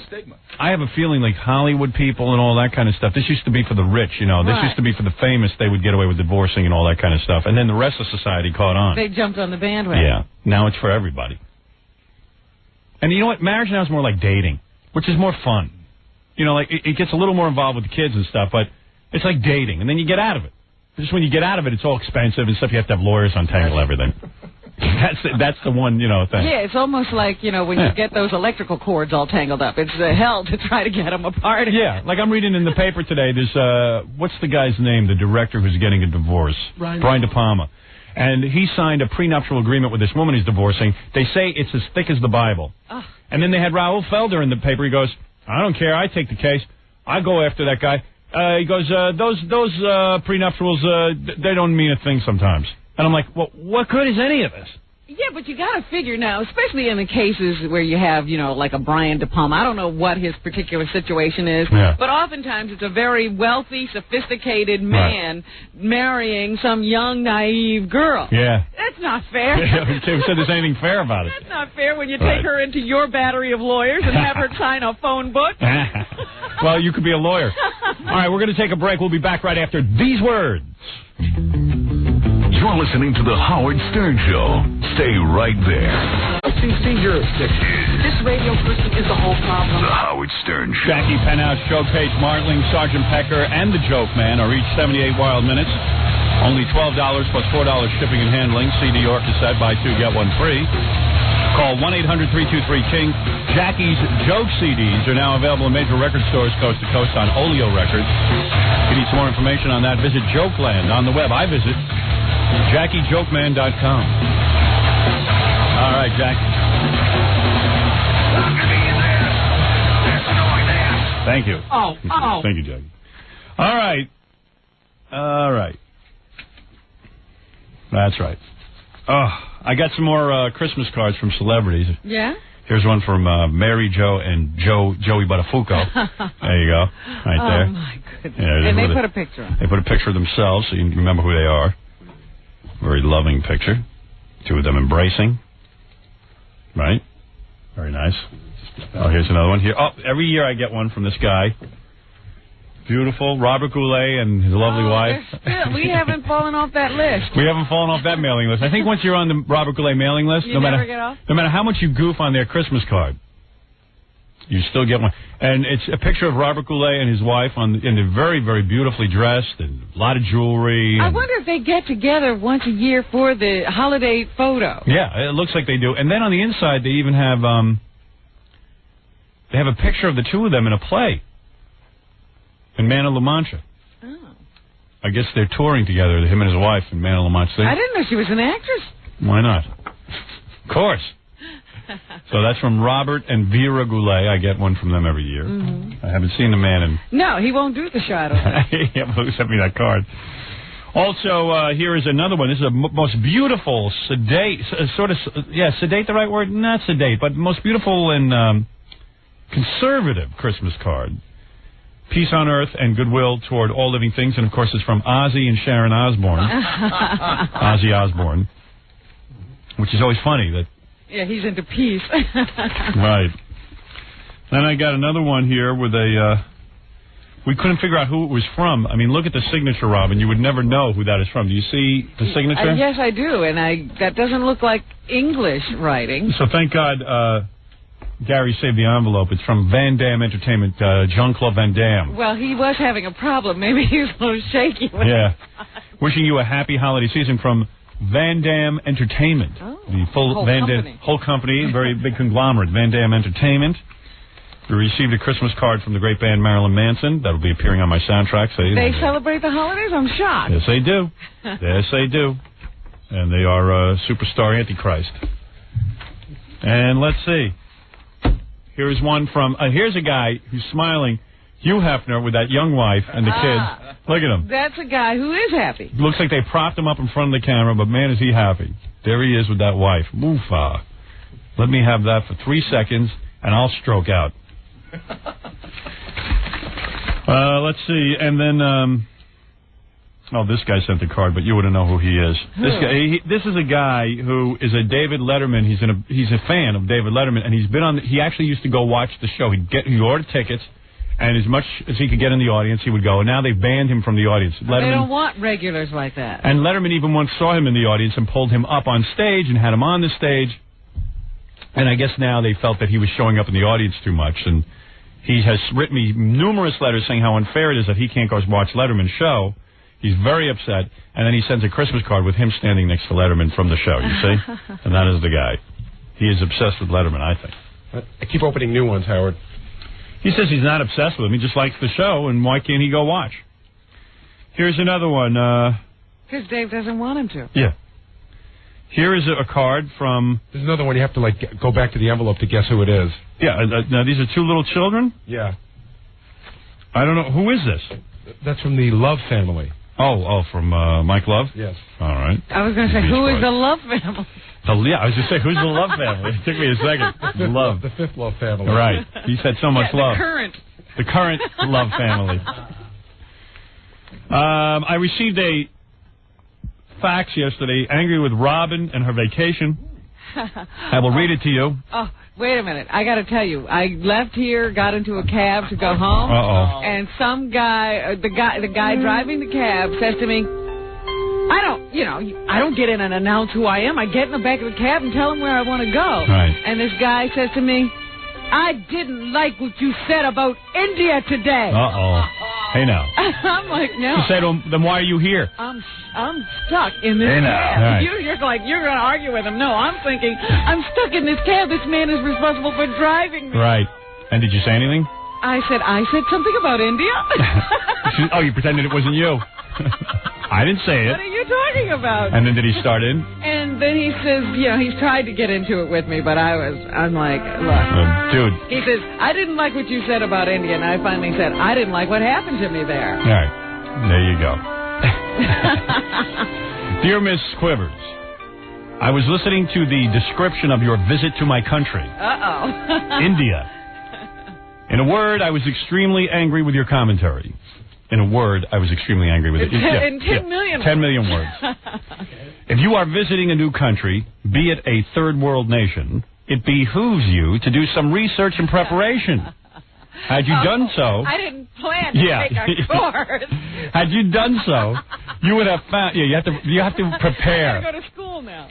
Had you done so, you would have found that India is a populous and poor country. In other words, it's overcrowded and smelly. But rich in tradition. We had a civilization 5,000 years ago when most of the rest of the world was running around in skins. I love that. You know what? If you I did, went there to try to find that civilization. Yeah. It shouldn't make it so difficult to find. And why, if you're so advanced and had a civilization 5,000 years ago, why haven't you keep it up? Yeah, why haven't you progressed? All that history, try and get a meal over there. You don't have to berate us the way you did, right? I wasn't berating. I said the Indian people were lovely. And I think you should reconsider your comments. I am a diehard Stern fan. I stand in line for 15 hours to get Howard's autograph of Miss America. I was fortunate to be the first 500 in line. One of the first 500? That's right. So please, enough is enough. India is a major tourist attraction as well as an industry. Who knows? Maybe one day you might come under the scalpel of an Indian doctor. I doubt it. Who might have taken offense to your comments. It's a threat. Or a cab driver. Well, I already got that. The world is a strange place, Robin. And as we Indians believe in karma, it may come back to haunt you. Yours very sincerely, Dr. Afafwaha Bafwahami. So there you go. There you go. Robin went on a vacation to India. Lasted all of 24 hours. It lasted longer than I thought it would. Well, I was betting you wouldn't make it. It was a record. Yeah. I'm the only person who's flown 9 hours to spend a day. A day, yeah. You spent more time on a plane. Yes, absolutely. Most of my time in India was on the plane. Right, or in the airport. Yeah. Robin loved the airport. And I wouldn't go. I love the airport and the hotel. Right. That's the only two places I would go. You're so smart to have gotten out of there. You really would have gotten ill. You're on the air. Hi. Hello. This is Tammy. Hi, yes, Robin. Tammy. Hi, Howard. Robin, I just wanted to let you know, I went to India. I used to go there often on business. I'm a fashion designer and a model. And I traveled around with very wealthy Indian manufacturers. So I got to know, like, the real scoop on what's going on there. The beggars that are deformed, they do that to them as infants. They cut off limbs so that they can be better beggars when they're older. Wow, so you're saying that, like Robin said, she ran into a lot of lepers. Yeah, but a lot of them are not really lepers. Not really lepers. Nope. So they take the Indian babies and mutilate them? Yep, because there's no, their destiny is just to become beggars anyway. Yeah, so there's no going up the ladder. Exactly. There's no ladder. And they know they'll make more money. And, you know, that's what they do. Did you see the hermaphrodites when you were there? No, I didn't. Believe me, I stayed away. She saw the airport. That's what she saw. I knew there was nothing for me to look for there. She knew she was in trouble when she went to get a cab. Oh, it's the most horrible thing in the world. But you want to know what's worse than that? Pakistan. Karachi is even worse, believe me. Yeah, well, we wouldn't be going to any of those places. I won't be going there either. No, don't. But, Karachi. Yeah, Karachi. Named after your Karachi. There's a good reason Karachi. It's called Karachi. Yeah, Karachi rot. Meanwhile, though, the people are really disgusting. I would go back there to help some of the animals, to tell you the truth. They were the cutest little dogs and goats, and, you know, you'd sit there and you'd do business. Robin said, we were on the air yesterday, somebody called in and said they saw a dog get hit by a car. Yeah, I heard that. And everyone just wrestled for the dog to eat it. I know, I believe that, definitely. They have a holiday, I think it's a Hindu holiday, where they just slaughter everything on the streets. Everything. Wow. That must be a fun time to be there. Too bad you didn't go then. You know, and somebody said, did you notice a strange smell? Oh, my God, it never leaves. Yes, and they said, well, that's because they burned the bodies right out in the open. Wow. Well, Beautiful. there's no sewer system. It's just, like, unbelievable, right? Yeah. Oh. Incredible place. I mean, I think it was good for experience to go there. Yeah, I'm glad I saw it, and then I left. Because now she knows not to go there again. I didn't have to stay there very long to get a sense of what was going on. Let me tell you, honey, it's very rare you'll see Howard Stern even leave this country. Very rare. And if I do, it's a moment of insanity. Well, this way, you're going to have your Indian premiere of your movie. Well, yes. Over there. I will go. When the movie premieres, I actually have to do a foreign junket. So I will have to leave the country, but believe me, I'm not looking forward to it. Can I tell you something? There are some beautiful places around there, though. Not India or Pakistan, but Bangkok, Thailand is fabulous. Oh, yes, I'm sure there's some beautiful places in Asia. India's not one of them. I know. I guarantee you there's no interesting places in Asia. Come on, Tokyo. You know what, Howard? Japan. Oh, please. Howard, do you know they have one of the biggest film businesses in I would Bombay? never go to Japan. I would not go to Japan under any circumstances unless it was like promoting a movie where I really had to go. Well, that's why you go anywhere. Yeah, no, people go on vacation. I'm telling you, vacation for me is to relax, not to sit there. And, you know, you go to these countries, like Robin went to India, and I begged her not to go for a bunch of reasons. Well, first of all, I work with a woman. First of all, let me take issue with you. You did not beg me to do anything. Okay, right. You hardly said a word. Oh, yeah? Oh, yeah. See you later. Have a good time. Right. What did I say? I said, why would you even go there? Why would you even go there? Sure, unless you have to. Let me say something. First of all, the disease is incredible. Yep. It is a depressing I think that's country. where they make disease. There is a reason that anybody with half a brain over there studies to be a doctor, and they go, I'm coming back to my country to just first I want to go to America to learn, and then they never go back. They probably have a whole village. Can I tell you? Right, and they never come back. Can I tell you how corrupt that country is, though? Do you know that it doesn't have to be as poor as it is? The very, very wealthy people make sure it stays that way. Of course. You know how much apartments cost there? Did you check the real estate when you were there, Robin? She was there for 9 hours. Do you know how much the hotels are? And to stay in a decent hotel, you almost have to get a mortgage. Really? Oh, it's incredible. How many rupees? I was in an apartment in Bombay, and it was like a straight 2-bedroom, like on the Upper East Side. And the owner said, "How much do you think this cost?" So I was being nice. I said about $300,000. He said he was offered $500,000 in cash that week, and he refused it. Well, you know what it's like, that Star Trek episode. I swear to God, that's the best episode where outside the spaceship are just thousands of people, millions of people, just because it's a planet where people have to stand up all the time. Yeah. You ever see that one? That's what India's like. Thank you. I got to go. Okay. Enough about India. I'm not sitting here and talking about India all day. I don't even Yeah, think because about I got to India. go out and get the cab now. Right. So I just want to... I don't want to talk about India. Right. It only gets me into trouble. F India. Really. But I begged you not to go because, first of all, the disease is incredible. You know, you talk about... When did you have this conversation with me?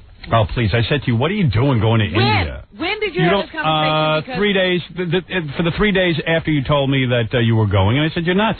I said, I would never go there. You never talked to me about it. You must have had this conversation about me. Probably. You never said this to me. Oh. I was like, Howard doesn't even... I even said to you, I just have to get every shot in on Earth because I'm going to India. You never said a word. I don't recall that. I recall lecturing, but you don't listen. That's your problem. You're talking and I'm walking. Yeah, you're like, oh, you're just afraid. You're afraid of everything. I don't recall having this conversation with You you. hightailed it right out of there.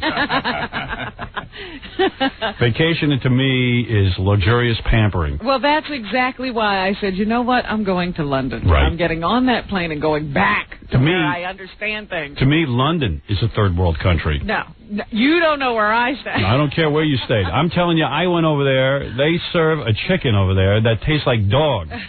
I don't know. They don't get meat. You know, the food has gotten better. Did it? The food used to be horrible. Really? Now the food is good. Well, you'd have to. I doubt you'd see me back there. They had their chance with me. I went there twice. I stayed at the Dorchester. It's one of the greatest hotels in the world. It was wonderful. Well, whatever. I don't go there. I love America. God bless America. My last vacation, you know where I went? I went to a country called Arizona. All right, I went to a beautiful Boulders Hotel. Man, was that nice. Beautiful golf courses. I don't even play golf. You don't play golf. Why do you care about the golf course? Want to be surrounded by beauty. It was fantastic. And I sat there. I ate all that fancy cuisine. Stuff I had never even heard of. Such choices on the menu. Choice after choice. Just for breakfast, I could have oatmeal. I could have eggs. Anything I want. Beautiful food. Fantastic. Fantastic. Food, everything. Then I'd go hiking in the beautiful mountains of this country. I went mountain biking. Had a massage. Beautiful. Fantastic. And it was so good. How many times have you been back? I haven't gone anywhere since, but I will go back. In fact, my wife and I are planning another trip. Sure.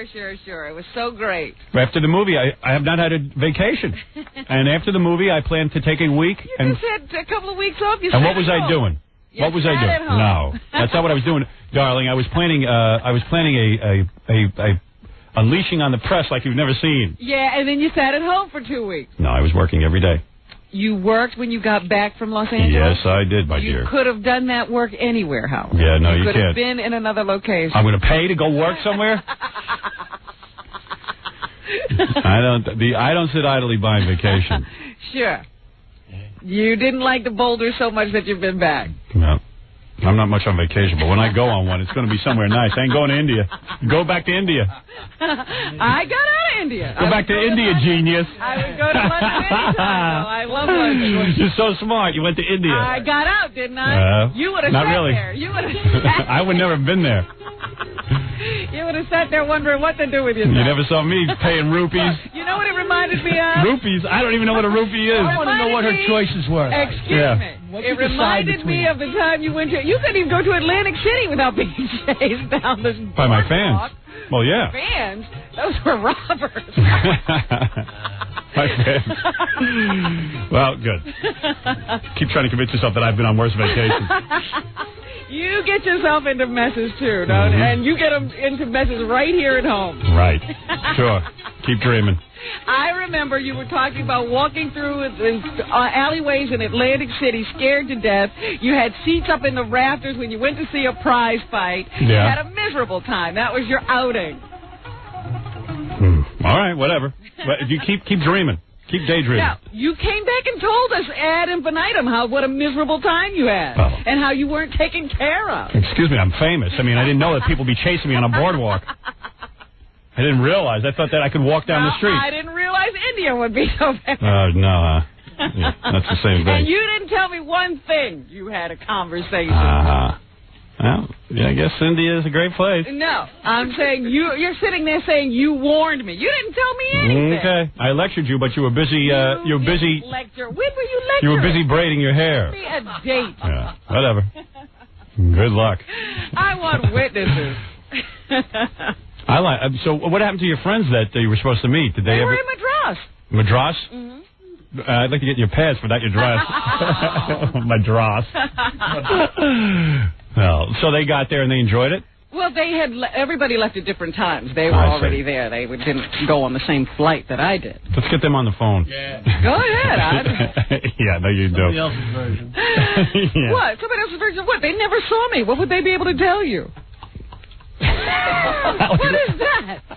What would they be able to tell you? I guess nothing. Well, about me and my trip? No. Oh, Jackie, please, Mr. Sandals Resorts over there with his drink tickets. Please. Well, there you go. At Disney World, the two places he goes. Mr. Culture. Keep scrambling, loser. Mr. Culture Keep over scrambling. there. Why'd you go back? Mr. Culture. Why'd you go back? Please, excuse me. I'm sorry the plane got off the ground. All-inclusive price, I get what? And a room, too? Put a dot on this. And I get free drinks? Well, there you go. You. Well, I'm not sure what you're so angry about there, the two of you, but I know. He's acting a stupid I'm not laugh your travel for no agent. good I reason. work with you. Lighten up. No good reason sitting there laughing for nothing. Stuck on some courage. Well, obviously there's some anger. Yeah. Well, you're very upset. All right, we're going to take a break. When we come back, I don't want to hear anything else about India. I'm really sick of India. Yeah, enough. Yeah. I still want to talk to him. All right, we're going to take a break. We'll be back right after these words. We'll return to the Howard Stern Show after these messages. Yeah. It's the Howard Stern Show.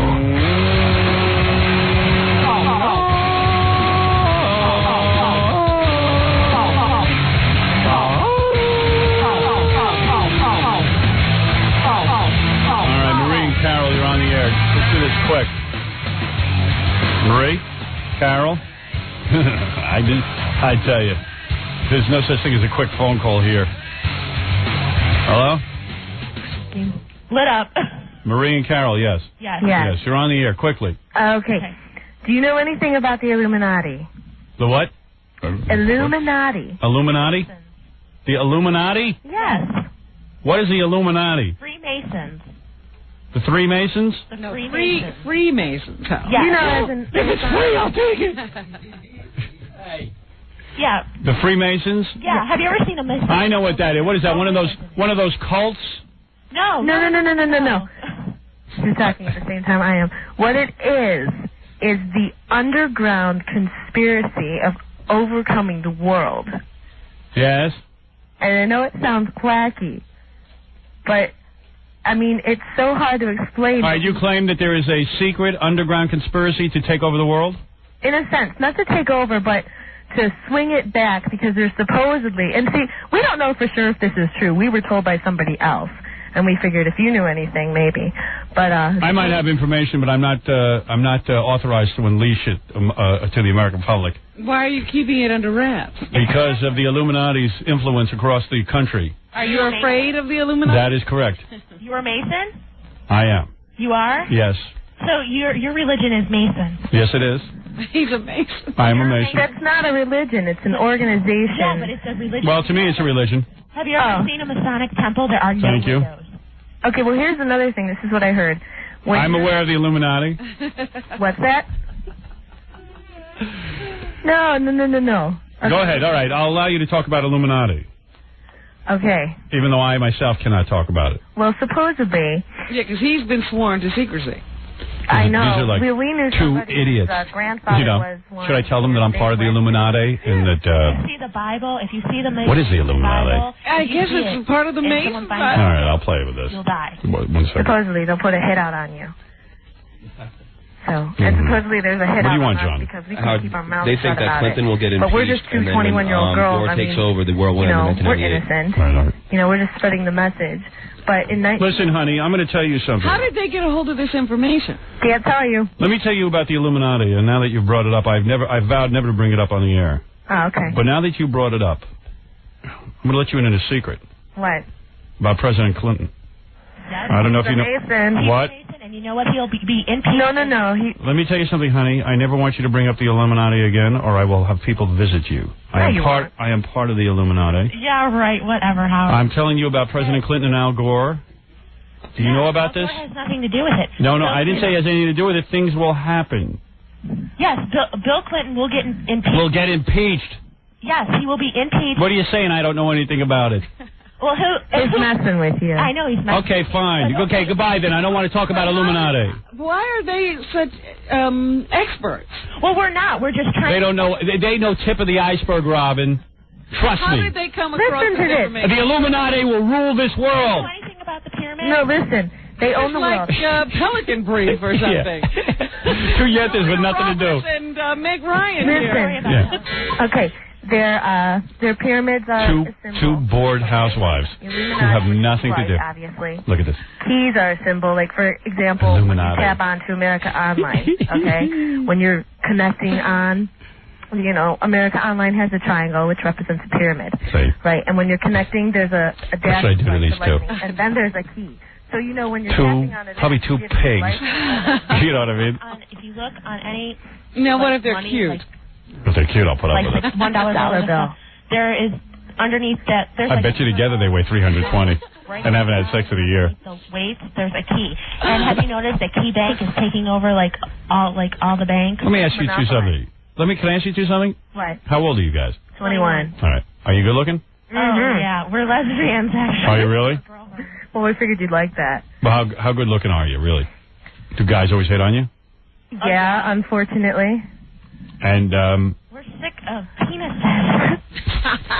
Me too. Because guys are jerks. Not only guys jerks, but we've had our fun with them, and now we've moved on to better things.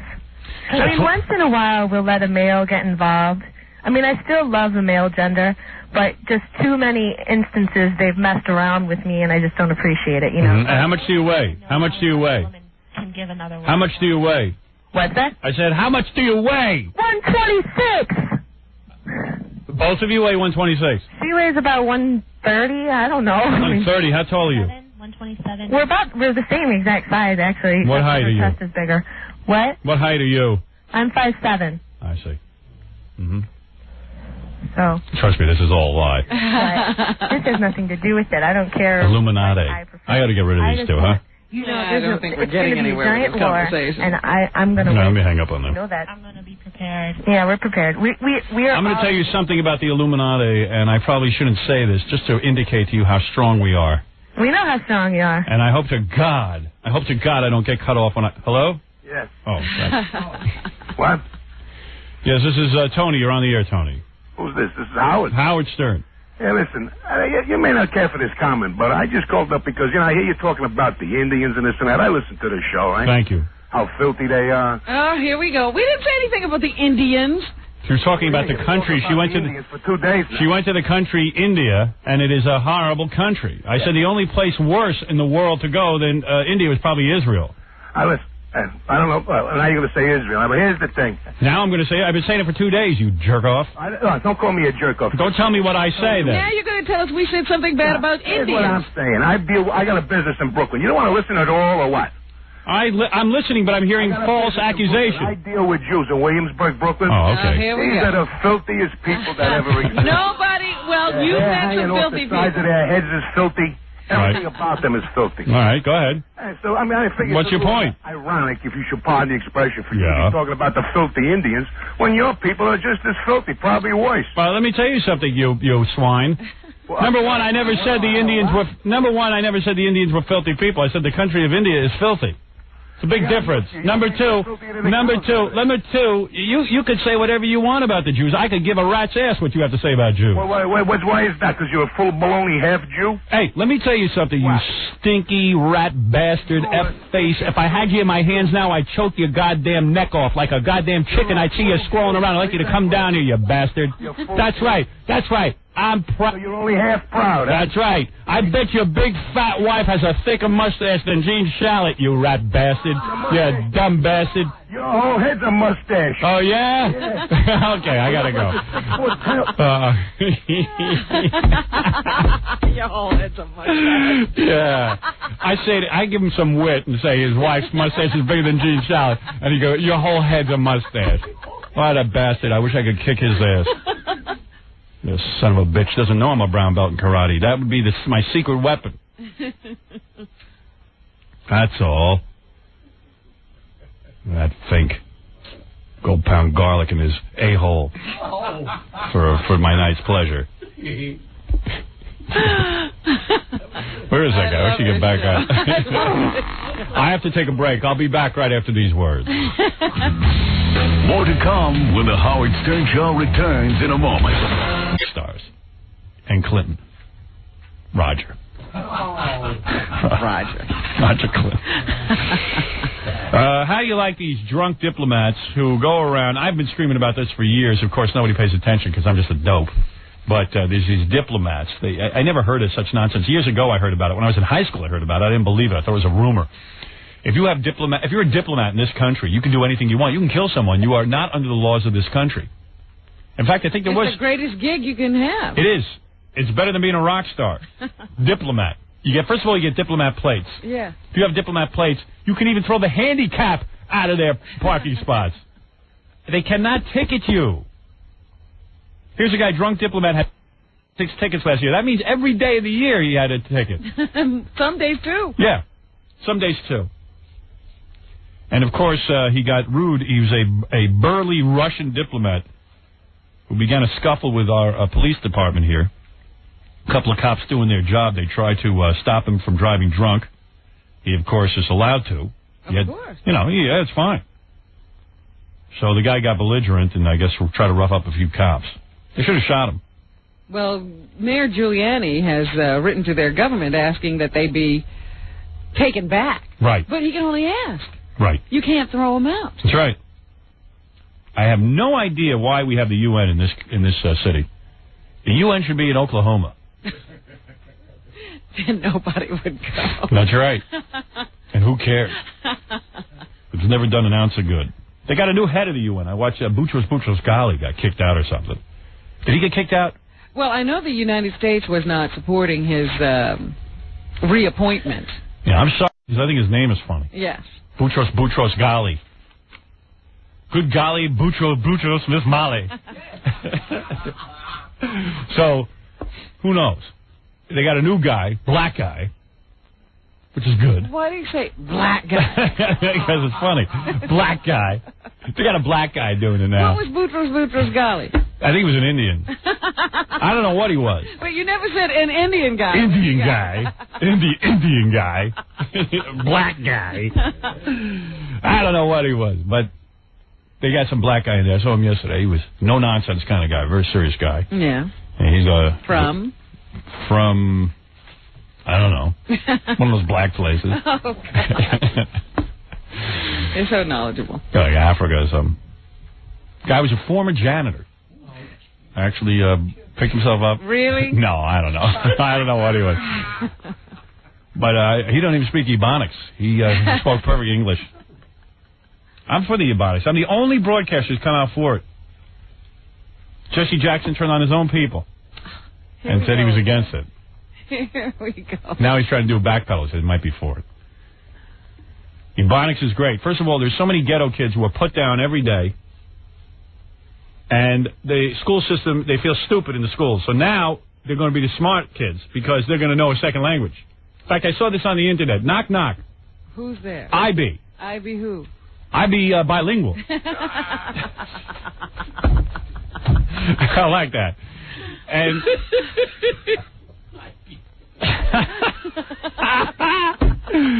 and you know what? If you teach kids something they already know, I said this to Robin earlier. They'll succeed. They'll succeed. These kids will be successes. The problem is we've been trying to teach them stuff they don't know, like math and English. And English. Why do that? What's wrong with what they're speaking? It's like if I went to France, I'd be an idiot because I can't speak French. Here, I'm a genius. I have complete command of the language. So let's declare these places another country and make that the national language, and these kids will excel. At what? At their language. That's it? Yes. You can't do much with language. But at least they'll be successful. What do you get employed at? Well, first of all, they'll be successful at lunch, gym class, basketball, and language. There you go. 3 great classes. But how do you parlay that into a living? Well, you got to teach the rest of the country the new national language, Ebonics. And plus, you could use it on several so jobs. They'll come out as teachers. Like teachers, scholars. And then when they go to, like, McDonald's... And what do you read? How many books are written in Ebonics? Well, now there'll be tons. Because they'll have to rewrite them all. It'll be like... What about the children who are going to school now? What are they going to read? They don't read anything. They're not reading anything now. What do they have to read there? Anyway, so there it is. I'm for the Ebonics, because these kids will now have success. And I believe I can learn this language. I want to learn this language. It's not that difficult. Fine. For example, what's this guy's here? I'll play a tape of a guy talking. All right. See if you can interpret. See, this is why white people are scared, because they're not going to know the new national language. They'll be stupid. Well, no, what you said before about that drug thing, there's no kids. I don't know why you put it back in that game. Now, let me tell you something. I know what he said. Was that Ebonics? Yeah, sure. That guy's a professor. That guy is a Rhodes Scholar in Ebonics. See, now that guy is a success. He formerly was considered dopey. Before Ebonics. Yeah, before Ebonics, he was considered illiterate. After Ebonics. Everybody wants to know him. See? That's how it works. He's a guest speaker. See? Suddenly this guy's got a craft. He's got a skill. He's upwardly mobile. He's an orator. Yeah. He's a master of our language. So I'm not entirely against it. He's eloquent. That's right. But really, that's how it really is like another language. I mean, seriously, listen to that guy. You don't know what he said. Unbelievable. You watch the show Martin. I defy you to figure out what they're saying. I have no idea. My housekeeper couldn't figure it out. We were watching Martin. We had it on. We could not figure out what Martin and his friends were saying. I'm not kidding you. I'm going to tape the show. I'm going to bring it in. You tell me what they're saying.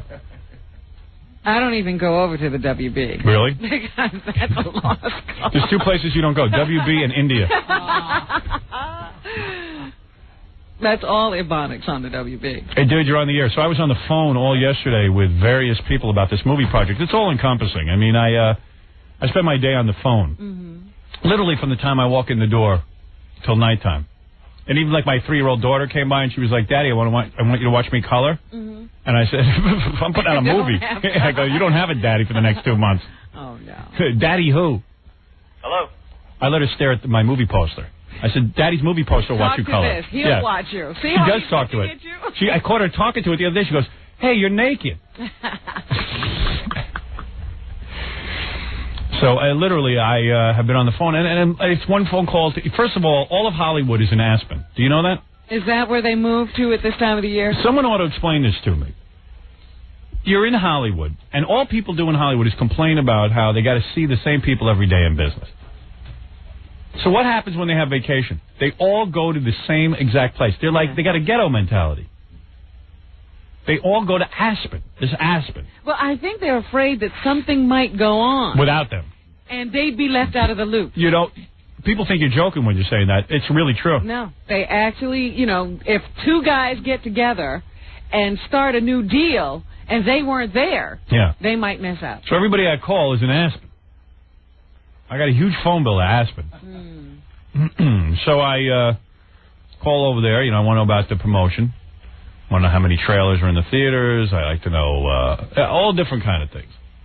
We got a commercial coming up on the Super Bowl. Oh, yeah, that's right. I forgot about that. Yeah, we got a lot of things going on. Whole bunch of things going on. This is it. So I start getting my voice. I raise my voice because I get a little excited when I think things might be moving too slowly. They all relax. They go. Everyone's very calm. Howard, you've never done this before. We have it under control. You know, as soon as someone says you've never done it before, it's true. I mean, I haven't, but I figure, I bet you a lot of people there didn't do it before either. So, yeah. How do you know they have? I'm sort of a unique sell, you know what I mean? I always give the guys the same lecture. I go, I know how to sell me. I don't know how to sell, 20 other movies, but I know how to sell me. So we go through that whole dance, and then they tell me to calm down, that everything's under control. That it's now my turn. To do what? To have the machine behind me. Oh. See? To relax. To relax. Take it back. easy. Sit back and enjoy. Somebody else take care of things. Then I was on the phone with the record guy because we got to have the soundtrack come out soon. It's got to come out before the movie. Yes. Tells me it's under control. I go, okay.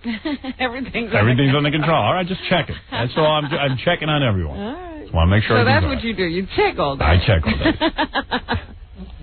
It's wild. What can I do for you?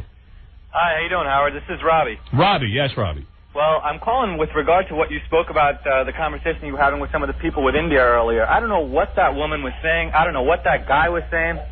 None of that makes any sense. I'm Indian. I've been here since the age of 4 and a half. I've gone back there numerous times. And, Robin, how can you make a determination on a country after being there for one day? I'll tell you how. You get off the plane. You're in an airport where people are practically picking your pocket for your rupees. Oh. You cannot literally walk out on the street without taking... one deep breath tells you everything. And let me tell you something, genius. Let me see you move back there. Then I'll know you really believe what you say. Well, listen, I'll be frank with you. I could never move back there because of the poverty. But it's poverty like any other country. It's no different. Who wants to go on vacation where there's so much poverty? That's what she said. Guy's called telling all your millions of fans that everybody in India stinks. Give me a break. No. She said the country has a weird odor. The country does not have a weird odor. If you go to the New York City subway system... that's right. So do you get offended? Do you get offended by that? Huh? Do you get offended by that? I don't get offended by it because there's nothing that people can do. No, of course not. If the New York City subway system smells, why is that offensive? Does that offend you, I said? So why would it offend you to say that she got off the plane and the place stunk? The place did not stink. Robin, what are you I didn't say it stunk. I said it had a different smell. What do you say? If she got off the train and said the subway station stunk, would that offend you? No. In New York. You just said it yourself. Because I'm accustomed to it. I see. So she said she got off the plane in India and the country had a weird smell. All right, and I can smell you over the phone. You have a weird smell. Do I say anything? No. Well, listen. And I don't go on the subway for vacation. I'm not going to a country that smells like a subway. Well, I want fresh air. That's me. The subway really doesn't. And secondly, the hotels that you're talking about, you'd rather stay in a best hotel. You should find out about it. India has the best hotels. Well, she asked for a 5-star hotel and was sleeping on a cement block on a bed of nails. Look, listen, Robbie. Yes. Get a grip on yourself. Press the dot in your head and calm down. It's not a resort area. Okay? It's not a resort area. It's not the Caribbean. Perhaps she was naive, expecting something better. But for whatever reason, she's giving you an accurate, honest report. I wasn't expecting anything. I wasn't supposed to stay in Delhi. My trip got screwed up. I was supposed to meet people, and that's what happened to me. So I got the hell out of Delhi. That's one of the big problems, that you went to Delhi. Where do you drive your cab? I don't drive a cab. Oh, all right. I run a business, and I've been raised here, and I'm a CPA, so I don't do I see, Robbie. All right, Robbie Shankar, everybody. Is your last name Shankar? Yes, I do know that name. Yeah, is that your last name? That is not my Robbie name. Shankar? I enjoy your music. Thank you, Robbie. Hey, Howard, I'm looking forward to your movie. Can't wait to see it. You will love it. Thanks a lot. Thank you. Bye. I predict. Robbie Shankar checking in. Robbie. You think that's R-O-B-B-I-E or R-O-V-V-I? Robbie. Would you do me a favor? Don't go on any more vacations. Look what you've stirred up. Well, you know, the point is that if you got to New York and you were supposed to go to California, but your plane was delayed, you would have a different impression. you still could manage to get into Manhattan, go to a decent hotel, and you wouldn't have lepers begging on the street, you know, showing you their missing limbs. Any That's the difference. Any country with lepers, I'll stay away from. Leprosy was cured. You know, and enough said is right. Wasn't leprosy cured like a while ago? I don't know why people are fighting this whole situation. It's a bad deal over there. You want to go, go. If you like it, fine. That's right. You're on the air, quickly. Howard? Yes. I watched the E! Show last night. You had two lesbians on. Thank you. And the lesbians kissed, and E! blocked the kiss.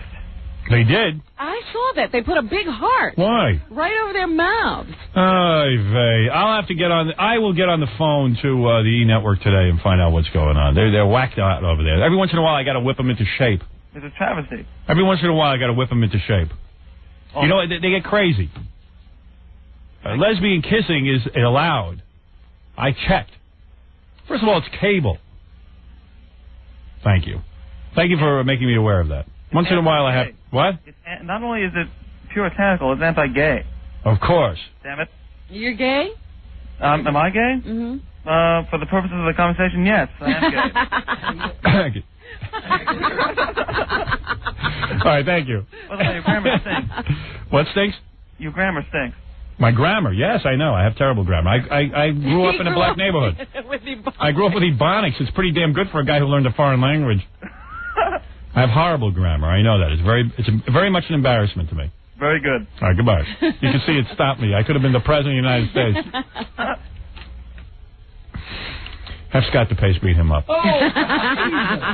Hey, by the way, you know, it's funny. We book the show all the time. You know, we have celebrities come on the air. And I have actually made a ruling on the show. I have not admitted this to the audience. This is something Robin is aware of. I am? Yeah. That I have reduced the amount of celebrities allowed on the program. Yes, we have a curfew. Yeah, we do. Well, what happens is a lot of times celebrities come in, and our audience, they really just want to hear me. Mm-hmm. They really don't want to hear celebrities. I am so interesting. I really am. I'm an interesting guy. I know how to present material to the audience. You know what, once again, were you in People Magazine's 25 Most Intriguing People? No. Again. Overlooked. Yeah. Well, in all seriousness, I am. First of all, my movie's going to be huge. I know that. I know that. Why do they continue to ignore you? Because show business, for some reason, is hostile to me. I was thinking about this. I said, you know, Barbara Walters does her 10 Most Fascinating People. Right. And she refuses to put you in it, while you are the most fascinating human in the country. But of course, we prove it every day for 4 hours. People are glued to the radio. But not only that, if you move, it makes headlines. Right. Well, look, there is no one in show business who wants to admit that I have any kind of talent. You know what? I'm not even sure I have any kind of talent. We're talking about fascinating and intriguing here. It doesn't take a great deal. You know, you don't have to split the atom to qualify in those categories. I don't know why they want to exclude me from show business, but they do. And you know what? I kind of like it. But anyway, let me get back on topic. Yeah. I have made a ruling on the show that, yes, I do have celebrities on from time to time, but it's got to be for a real good reason. One of my favorite celebrities in the whole world is Albert Brooks. Well, more than a favorite celebrity, you appreciate his talent. Yes. The man is very funny. And, wait, Albert is on the phone. I want to... Uh-huh. Hold on, I'll get him on. Can you? Right. Albert, that you? Yeah. Hey, all right, let me just... Good morning. Hey, Albert. Hi. So... Are we on here? Yeah, we're on. Well, Howard, just let me finish up. I'm on with the jock here in Cincinnati. Let me hang on. Okay, go ahead. Yeah. He's in the middle of a whole media thing? Yeah, well, thank you. No, that is a rumor. Debbie Reynolds does not get naked in this. Yes. No, that is a rumor. I have to go. No, I'm on with a more important guy. No, someone else. Thank you. And, hey, hello to everybody in Cincinnati. Thank you. Hi, Howard. Sorry. You're done with that interview? Yeah, I'm done with that guy. Okay. Yeah. Anyway, so I made a ruling that I'm going to have few We're celebrities. cutting down on celebrities. One of my favorite celebrities is Albert Brooks because I believe he's very funny and he's made funny films and all that stuff. Yeah. Big fan. Yeah. Oh, so from maybe now on 1997 you're doing on-the-air pre-interviews? No, wait a second. So, Albert Brooks is... and Albert Brooks is a big fan of mine. I'll tell you how big a fan he is. While he was filming the movie Mother, which he directs and wrote and stars in, he would be in his van every day traveling to the set or whatever they do. They go to locations. What do I know? He would turn on the radio with our show, and he would force people to be quiet.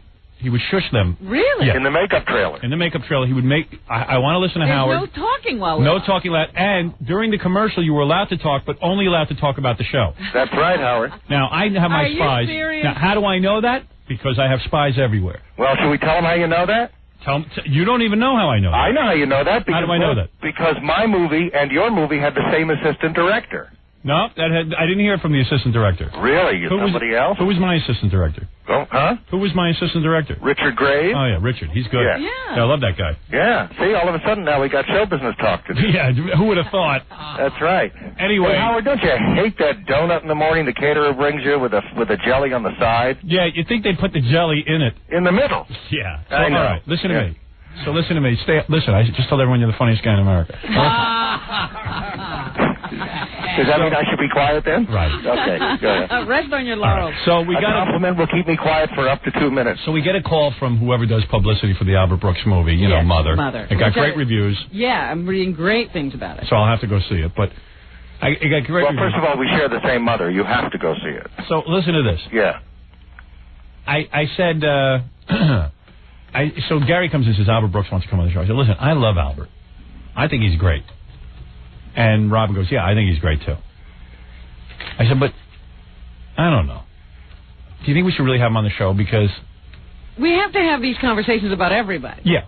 And we decided not to have Albert on. Well, because we love Albert, we decided to think about it for a while. Right. Yeah, I'm telling you what went on. We were like, we love him, but does the rest of America love him? And then someone came in from the E! Show. Right. Oh, yeah. So Scott comes in, the producer of our E! Show. He goes, look, man, bottom line, when we had Albert on, low ratings. So I said, wait a second. I said, you're kidding. He says, one of the lowest rated E! shows. I said, well, that's that doesn't influence me at all. I go, okay. I doubt that, Howard. I said, forget him. Forget Albert. I doubt that, Howard. I don't get all defensive. It's not your style. Too early to be kidding with that. Right. So we've been up for 2 hours. I don't have that kind of ego yet. So wait a second. Yeah. So listen to me. So I said, listen, Gary, break the news to Albert's people. We can't have him on the show. And Albert gets on all the shows. I mean, the Tonight Show, Letterman, everything. It's not like he needs my show.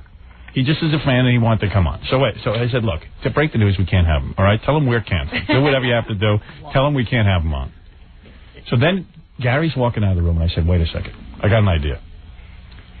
See, if there was a naked woman. Yeah, because we stopped and we said, if there's something going on, what could we do with it? Yeah, just to talk about the movie Mother is not enough. Because who wants to hear about the movie Mother? Quite frankly, I'll either go see it or I won't. Well, people don't, we don't want to just do a show about plugging a movie. That's the problem. I'll tell you something, Howard. For a man who was about to begin to plug his own movie, this is very, very... Right. This is very gutty talk. No, because I said Albert's going to come in here and plug his movie. Yeah. You know? And I said, well, what we need to do is, I said, well, what if there was like a naked... I said, one of the things that gets huge ratings on E! is whenever we have naked women on. Yeah. I said, what if we put a naked woman on Albert's lap while we interview her? And then Scott goes, okay. That Scott works for me. Wanted to do that. He thought that would be a good idea. Jackie turns to me and goes, that's why you're a genius. I never said that. And then Robin said, that's funny. Okay. You'll do it? Huh?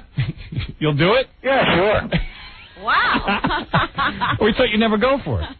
Well, why wouldn't I go for it? Because we thought you'd be insulted. All right, Howard, I don't get insulted. What do you think after the low rating comment? Anything else is going to bother me? I said, Albert's going to be really upset when he finds out Super Dave is booked alone. No naked woman. How about Super Dave naked? Yeah. All right, Super Dave naked on your lap. What do you think? So, look, here's the thing. I love you very much. Yeah. I'm a big fan. You know that. Yeah. And I think you're genius. But sometimes that's not enough.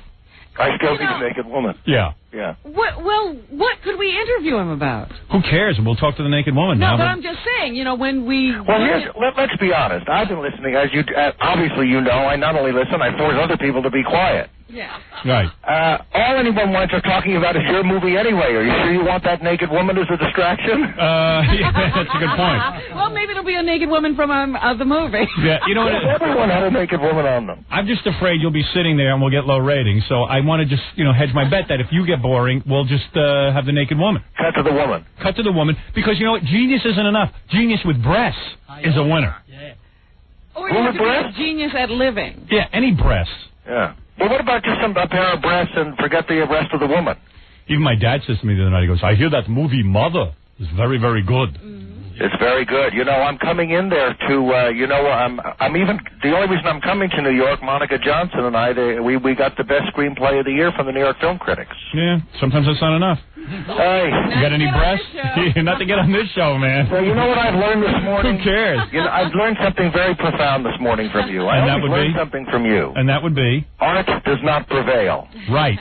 Art, I say lowest common denominator prevails. Nudity. Exactly. Nudity and more nudity. And if nudity fails, lesbianism. Dick jokes. Why don't we can have one naked women or two dressed lesbians.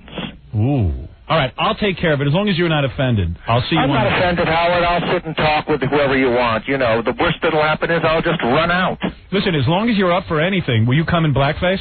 Well, I'm in blackface right now. Do you want me to repeat that gag? Excellent. All right, so I'll see you when you get to New York. Oh, yeah, you still want me? Well, yeah, as long as you're not going to be offended that there's a naked woman in here. Well, it's up to you. Listen, I don't fool around with your show. When a man of your, I was going to use the word genius, but that word's out.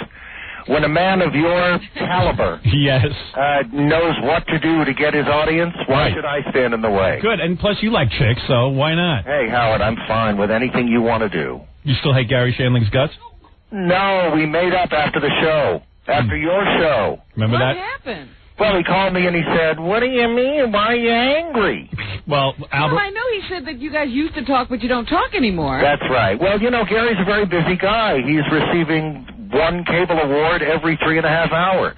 Can you get him to come in naked and sit on your lap? No, I can't get him on the phone anymore. Yeah, right. No, what happened? You remember what happened. Albert... I never. All I said was that we didn't speak that often. Yeah, that's all he said. No, he said what happened was they didn't speak that often, then Gary called him and asked him for like a housekeeper or something. Well, listen, the thing about you is you remember the littlest details for years and years. Do you remember this? Years. I love this. Albert doesn't hear from Gary Shandling for a long time. He picks up from Gary Shandling and goes, do you know the name of a good housekeeper? Or he stole your housekeeper or something? He tried to steal her? Wasn't it something like that? And then Albert got all defensive and upset, which I don't blame him. Well, it was a housekeeper/agent. Oh, was it? Yeah. It was also somebody that, worked with you with a career. Hey, you had Charles Grodin in one of your movies, right? Real life, that's right. Did you ever see him without his hair? He worked without his hair in my movie. It was the only movie he didn't work with his hair. He was bald? Well, he had his natural hair, which is, some hair, not a full head. And because the hairpiece is horrible. That's right. But, do you know that the hairpiece had to have its own trailer anyway? Is that right? That's right. I hear he won't let anybody see him without the hairpiece now. No, he actually did, as a matter of fact. I was very, very impressed. I said, Chuck, I want you to look more real in this movie than anything you've ever done. Yeah, that must be, how do you approach a guy, you know that he's uptight, you know what I mean? He's got the hairpiece, any guy with a hairpiece is uptight. Yeah.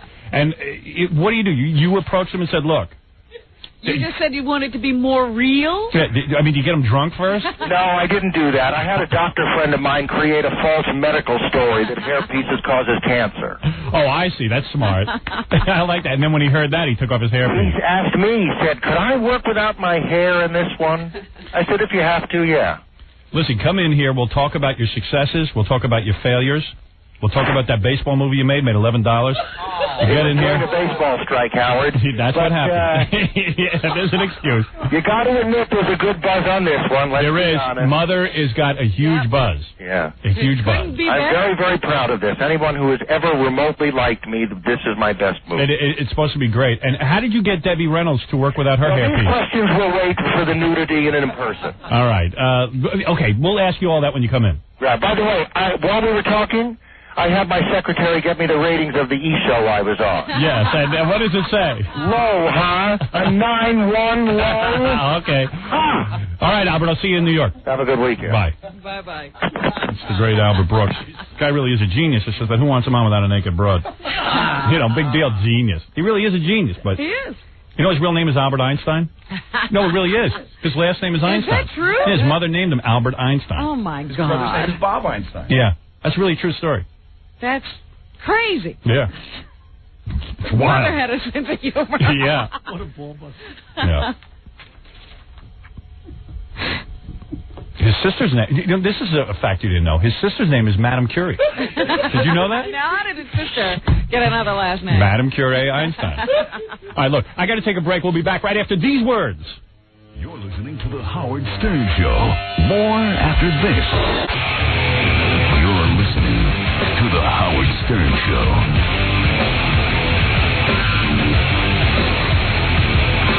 Albert Brooks took that pretty well, you know. He was very gracious about it. I was shocked. We had to be honest with him. I thought he was going to be upset with it. Same way he was honest about Charles Grodin's wig, we were honest about that we needed to boost his ratings by getting naked women in here. Now I got to go find a naked woman. If there's any really hot naked chicks, lesbian types who want to... You don't just want a scores girl. You want a girl from the audience? Yeah. Yeah, I mean, scores girls are great, don't get me wrong, but sometimes it's good to have a, fresh young thing in here who is... There was a girl who came up here today, wanted to get totally naked for us, but she was 17 years old. We couldn't let her. It killed me not to let her, but... Yeah, I know it did. That's the law, What can you do? Come back next year. That's what she said. It's funny. Were you there in the room? No. Were you listening? No. Yeah. Pretty wild. Why did she want to do it? She had a need to be naked in front of me. So... I don't think so. Huh? No, that was it. I swear to you. You believe anything. Well, what do you think? There was another motive? Surely there must have been. Really? What does he care what you'd see? I don't know, but we've had girls come in here before and no motive, just to be naked around. They want to do something. They want to get to meet you. I see. Oh, yeah. Well, I guess she wanted to meet me. Okay, that was her motive. She wanted to meet me. To be naked around you. Yeah, she wanted to meet me. Yeah, and the only way she could figure out to do it was to get naked. Right. Except she's 17. She can't figure out a way around that. Got to be a little more creative. You got to be creative, yeah. So anyway, look. Any women who want to be naked, give us a call now. And at 17-year-old, you still can't apply. Right. And Albert Brooks is, a genius, and he's got a lot of dough. And yeah, it could work out. Maybe you two will get married. Yeah. I doubt it, but it could happen. I'll be up front with you. It's going to be a tough sell. Yeah, I met this girl naked on the Howard Stern Show. Yeah, this is my wife. Yeah. How did you meet? Hey, Kelsey Grammer would do it. So if any women want to contact us, if you get something interesting going on. Because when Albert gets dull, or if he might be great and you might not get to speak, but if he's dull at any point, I'll just bring you in. And Albert has one of the hugest penises in Hollywood. I don't know if you know about that. No, I didn't. Oh, yes. Oh, absolutely. And that is in what record book? That is in the Book of Guinness. Hey, by the way, speaking of huge penis, if you want to feel good, or maybe feel bad, God, I hope not. This is from a magazine. Somebody sent this to me. It's a... Let's see if I got the name of the magazine. Looks like a legit magazine, It's got real ads in it and everything. There's no name on it. Let's see, what is this? Jeez. It looks like... What are you doing over there? I'm looking for the name of the magazine. It's called... I don't know. It's like a women's magazine, So it says here, according to the Kinsey Institute, the biggest erect penis on record measures 13 inches. Erect. Erect. Whoa. That's something, huh? Oh, boy, would I love to do that. The smallest one tops off at 1 3/4 inches. Oh, how can they both Aroused. be called penises? I know. Aroused 1 3/4. 1 3/4? What do you do with that? Now, I know I'm a full 4 inches aroused. I've measured. So I don't feel so bad. Now, wait a minute. Where do you measure from? I measure from the back of my buttocks, where you're supposed to. Can you imagine being 13 inches? Isn't that great? No, that's too much. Oh. That's too much. Oh, I'd love to pull down my pants and have women be afraid. Oh, would I love that. But would you love to have them say, no, stop, Yes. I can't take it? Yes. And Yes. then have to stop? No, stop, I can't take it. Has never been in any woman's vocabulary who's been next to me naked. No, stop, I can't take it. Oh, I would love that. Say the words you want to hear. Oh, I want to hear that. Oh, please, no, it hurts.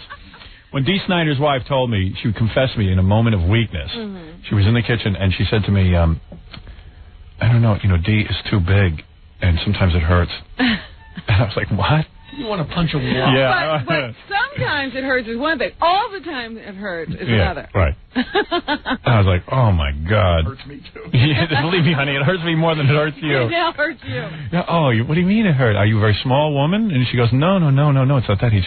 It's just a lot to handle. And I'm like, wow. Did you instantly change the subject? Oh, yeah. I was just like, whoa. What do you want to eat? And my wife is sitting there. Oh. I mean, come on. And my wife's like, oh. She's never felt pain. Yeah, I've never had any pain. In certain positions, my wife can feel pain. Yeah, because you're pinching her. Yeah. It's the one where I squeeze her head like a vice.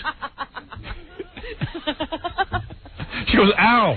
I go, what's the matter, honey? I'm hurting you? Yeah, you're on my hair. Yeah. You're pulling it. No, there's a certain position I can put my wife in. Painful. I put her feet by my ears. Yes. And the full access yes. position. I love that. And she goes, I can't move in that position. I go, honey, you don't move in any position. Yeah, right. Hey, now. You can't move in that position. What position do you move in? So, yeah, wake up. Well, in the others, there's a potential. They say, though, in some of these backward countries, in this same article, they say that the Karamoja tribe of northern Uganda, yes, they tie a weight on the end of their genitals to elongate them. And I've seen pictures of this, and it really does work. I mean, it really does elongate. Sometimes... But, I mean, what are we talking about there? It doesn't make it any longer erect. No. I mean, maybe I don't know what it does, but sometimes they do this to such a degree that the men literally have to knot their genitals. Oh, my. They have to put them in a knot. They tie them in the knot. That's ridiculous. Yes, and I've seen it, Come so on. I know it's true. Come on. I've seen pictures of it. I saw it. As a matter of fact, you know where I saw it? There's a book called Primitives. You show me the pictures. I'll bring them in tomorrow. It's called Primitives. And because I've never heard of that. Yeah. Oh, yeah. Oh, absolutely. Because I'm wondering now, do they still work? I don't know. It doesn't look like they could, but you have to see these things. And, in fact, they can be stretched to unusual lengths.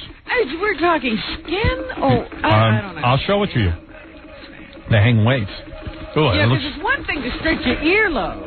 Oh, Yeah, well, that's what it looks like. Yeah. You've seen the stretched earlobe? Right. Where they really hang? Right. That's what this looks like. I've seen it. D hangs a guitar amplifier from his. I don't know. But I couldn't imagine them still working. Yeah, I don't know if it works or not. I didn't want to find out. Certainly didn't want to have a longer penis and tried it. Right. I want mine to work.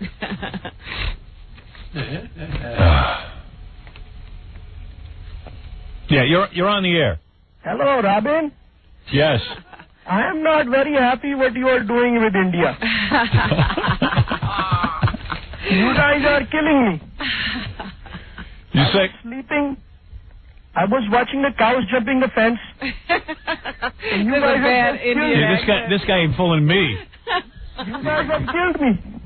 Hello, you're on the air. This is Akbar. Akbar, you're on the air. I'm very, very upset with you, Howard. All right. Finally, a worse impressionist than Jackie. I cannot believe you would do that. All right. Jesus. was an embarrassingly bad fake Indian accent. Rob, you're on the air. Hey, Howard. Quickly, please, because I have to read an article. You're the king of all media, first of all. I know that. I have to say something about, Fred and, about his wife of his, man. I just gotta say, Fred, man, when are you gonna wake up, man? Every time she... He's not even in the room. She is not the kind of woman, man, that you should... Well, you don't know the whole situation. Fred is... Now that Fred's not in the room, I can talk openly. In all fairness to his wife, Fred is not an easy guy to live with. I have spent years with Fred trying to figure him out. I know Fred now. So what do you think the problem is? The movie explains it. Explains Fred and shows the relationship, but I got to say something. She knew who he was, though.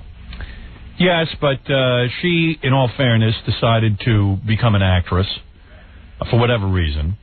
And being an actress sometimes means going out and being in a play that perhaps Fred doesn't approve of. Right.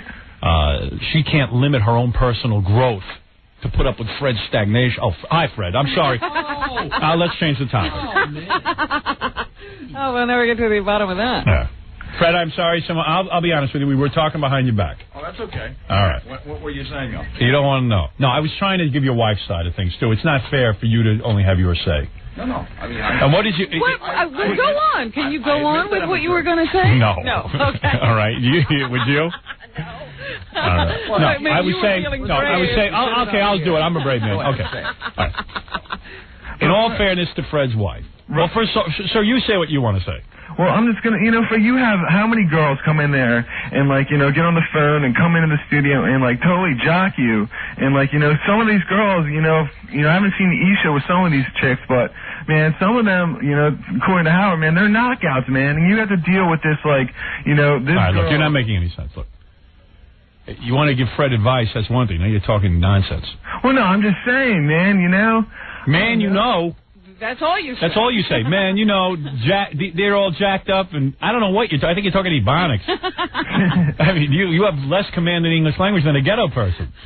Now, I'm just going to say, Fred, you deal with so much crap from her, and it's you get it, sometimes when Robin will even, start talking about, you'll, jump on Robin's case, he doesn't know anything about goes on with that situation, and it's All right, look, okay, listen, I don't know what you're talking about. I don't either. No, I was saying, in all fairness to Fred's wife. We're locked in your brain right now, sir. Fred's wife has decided on a new career. It's true, when Fred met her, she was not in this career, but nevertheless... But did Fred marry the woman, or did he marry somebody who was going to sit at home and take care of him? Well, I think Fred was looking for someone who would sit at home and take care of him. Okay. And that's all you had to clear up. On a more regular schedule, and Fred is not a good communicator with people, and I'm sure that the communication is no longer there now that Fred is upset, and he acts out. Right. And, he acts out? Yeah. Oh, yeah. He grunts like a caveman. and in all fairness to his wife... there's any man alive who doesn't. Right. It's very hard for his wife to get through to him and have a legitimate conversation. Men and women definitely... Men are from Mars, women are from Venus, Fred is from Pluto. Different ways of communicating. That's right. And well, I don't... how are you trying to communicate, Fred? Obviously, it's not working. Right. Bad. Yeah. I mean, look... Whatever the reason is, the adjustment is not going easy to the wife's new career because Fred is not easily adjustable. Yes, I agree with you there. And then when things go a little haywire, Fred has a hard time interpreting what's going on and perhaps expressing his thoughts. That's all. If I could at least express... Be so bold. If I could be so bold as to express his wife's point of view. I'm just guessing. I don't know what his wife's point... I'd love to get her on the phone. Because that's always good. It is. Always good. But... It's good for the air. It's good for the air. Good for the not home. For you. Not for you. All right. So there you go. Okay. All right. Yeah. One more thing. Can't wait till your movie comes out. I'm the loyal fan. I'm 18 years old. I can't wait to see your movie. And by the way, you'll love it because Fred is the real Fred. Really? Oh yes. You'll see exactly why no one can get along with him. There you go. Yeah, he's talking about these other women like any of them would attempt really to live with Fred. Yeah. The movie reveals the true nature of Fred. F Jackie and F that red-faced Jim. All right, man. Okay, thank you. All right, later, Howard. A red-faced Jim? I don't know. Maybe it's a personal thing. Here's why I love radio. This is the greatest. We have a station in Cleveland, WNCX-FM. Yes. That's our affiliate. Great affiliate. We're number one over there. And I guess they hired... We're classic rock in Cleveland. Uh-huh. And I guess they hired one of the guys from Humble Pie. Remember the band Humble Pie? Sure. The Peter Frampton band. I guess it's either the drummer or somebody. I guess he was the overnight radio personality, and he's been there for like forever. So listen to this. Radio station WNCX is investigating. They're investigating. Wait. Whenever a radio station investigates, you know it's good. Yeah. Now here's the headline, okay? I should read you the headline. Okay. DJ put on leave as inquiry begins on food drive funds. Oh, boy. Radio station WNCX-FM is investigating whether cash donations to its annual food drive for the Salvation Army are missing. They don't even know if they're missing? Well, let's see. Something tells me they're investigating. Somebody must know something. Meantime, one of the station's radio personalities, Jerry Shirley, that's Jerry, has been placed on indefinite leave, according to the station manager. Quote, we just felt it was best for everyone involved, including Jerry, for him to take a time out until we can answer all the questions, said Walt Taberski. You know Walt. Sure. WNCX Vice President and General Manager. He said the leave became effective Monday. You know, I'm always jealous when I read these. So I wish I was in the newspaper or something like this. You know, this. You want to be the one who is on indefinite leave? Like, I'd like everyone to think that I stole the Salvation Army fund. If you would ever collect any money for anything, maybe you'd have an opportunity to do that. That's just like so great. Like stealing the Salvation Army funds. You've got to go to hell for that. Yeah, it's so good.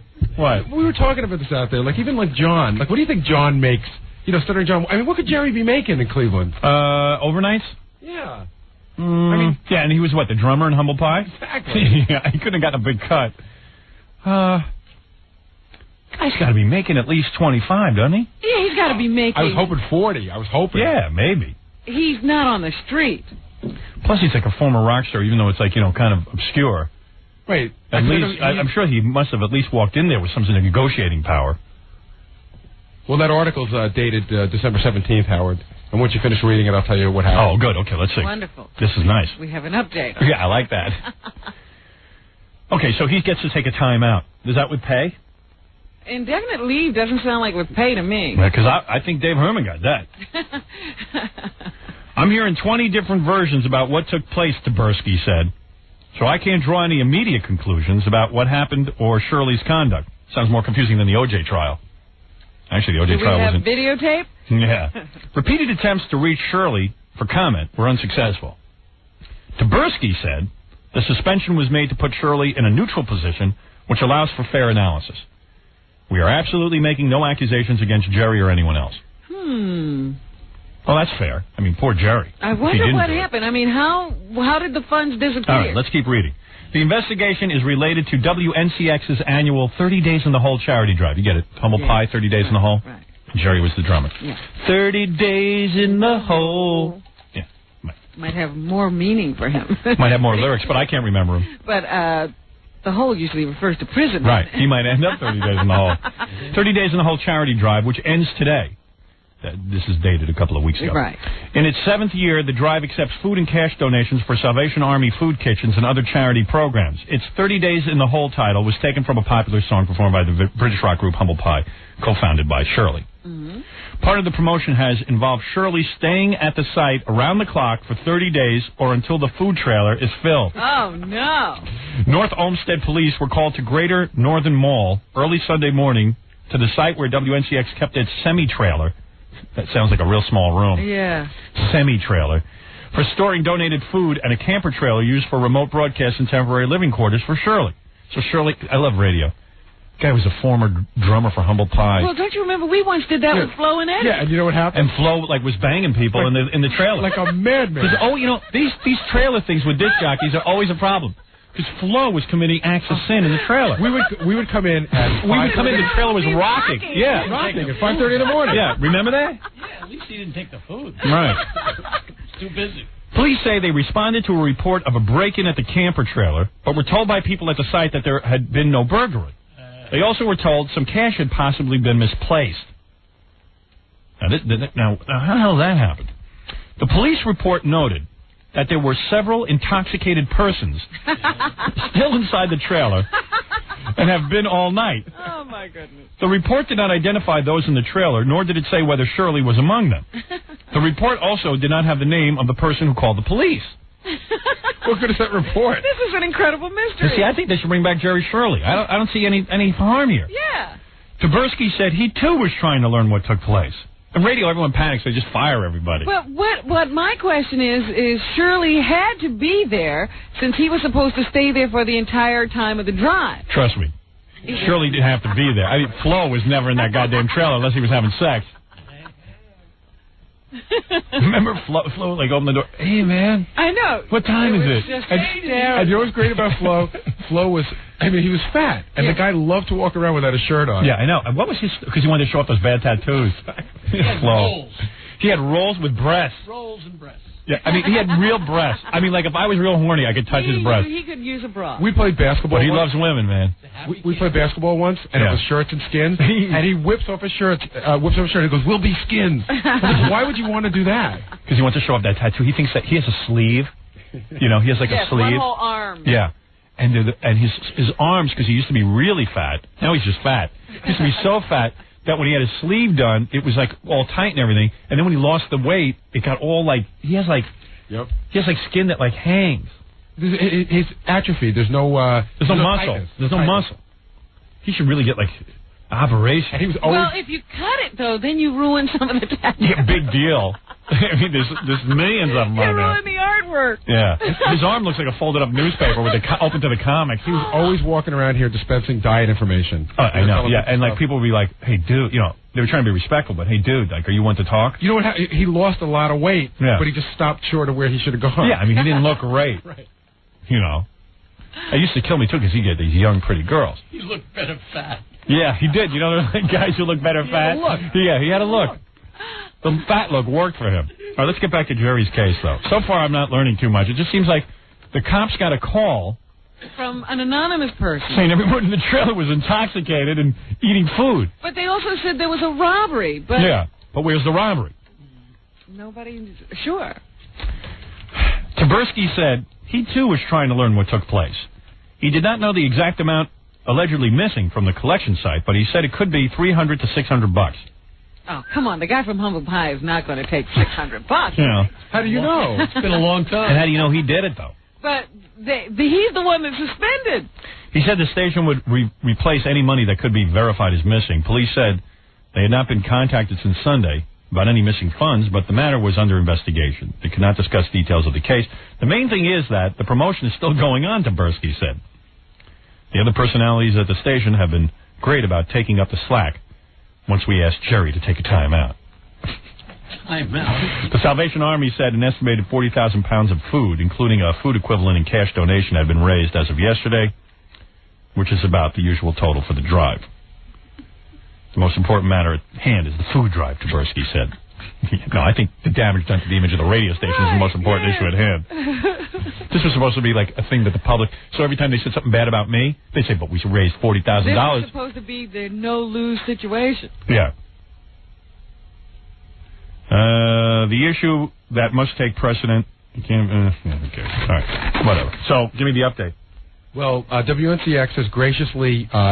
donated $1,000 to the promotion. That'll any possible lost money. Right. And Jerry Shirley has been let go. And Really? that's all that's happened. I mean, there's no criminal charges. Why? They just released him from his contract. It doesn't sound like sounds like he didn't do anything. Who were those intoxicated people? Yeah. That I didn't even know about. I didn't get that far. We got to get him on the phone. Yeah. There might be a bitter guy there. Let me see what I can do. All right. Get Walt and him on the phone. Get to the bottom of this. I don't like their investigation. Yeah, we need more info. I love radio promotions gone bad. Oh, that's hysterical. You see, what we want to do is, you know that song you did, 30 Days in the Hole? We want to stick you in a trailer for 30 days. You'll never leave. You never leave. All right? Until that trailer is full of food. You think they'll get another drummer from a former bit like Moby Grape's drummer? Mel Friedman, whatever. Rainbow's drummer. Rainbow. Formerly Richie Blackmore's Rainbow. Remember those commercials? Rainbow, formerly Richie Blackmore's Rainbow. I said, who's Richie Blackmore? Who's Rainbow? Who's anybody? Rainbow, formerly Richie Blackmore's Rainbow. Coming to a concert venue near you. I'm like, yeah? Not near me. Why? What was Rainbow? I don't know. But they were always touring. I wonder if that was just a New York thing or what. They were always at Club Benet. Yeah, Rainbow, formerly Richie Blackmore's Rainbow. Like, what happened to Richie Blackmore? Where is he? Anyway. Got to find out what happened to the food drive, though. Yeah. That's a pretty good story, isn't it? I love it. Yeah, I know. We got to take a break. Yeah, the poor guy from Humble Pie, I mean, it doesn't look good that he was let go. Right. Well, I'm sure he could go jock somewhere else. Hey, Richie Blackmore's a jock in Columbus. If he wants a job on the Blitz, we got a new station. By the way, welcome Columbus, Ohio, the Blitz, 99.7 FM. Our new morning affiliate. Columbus, Ohio. Home of, what do we read? The Buckeyes or something? Yeah. Who cares? We'll be back right after these words. We'll be back with the Howard Stern Show. Don't go away. Programming of the lowest common denominator. The Howard Stern Show. Thank you.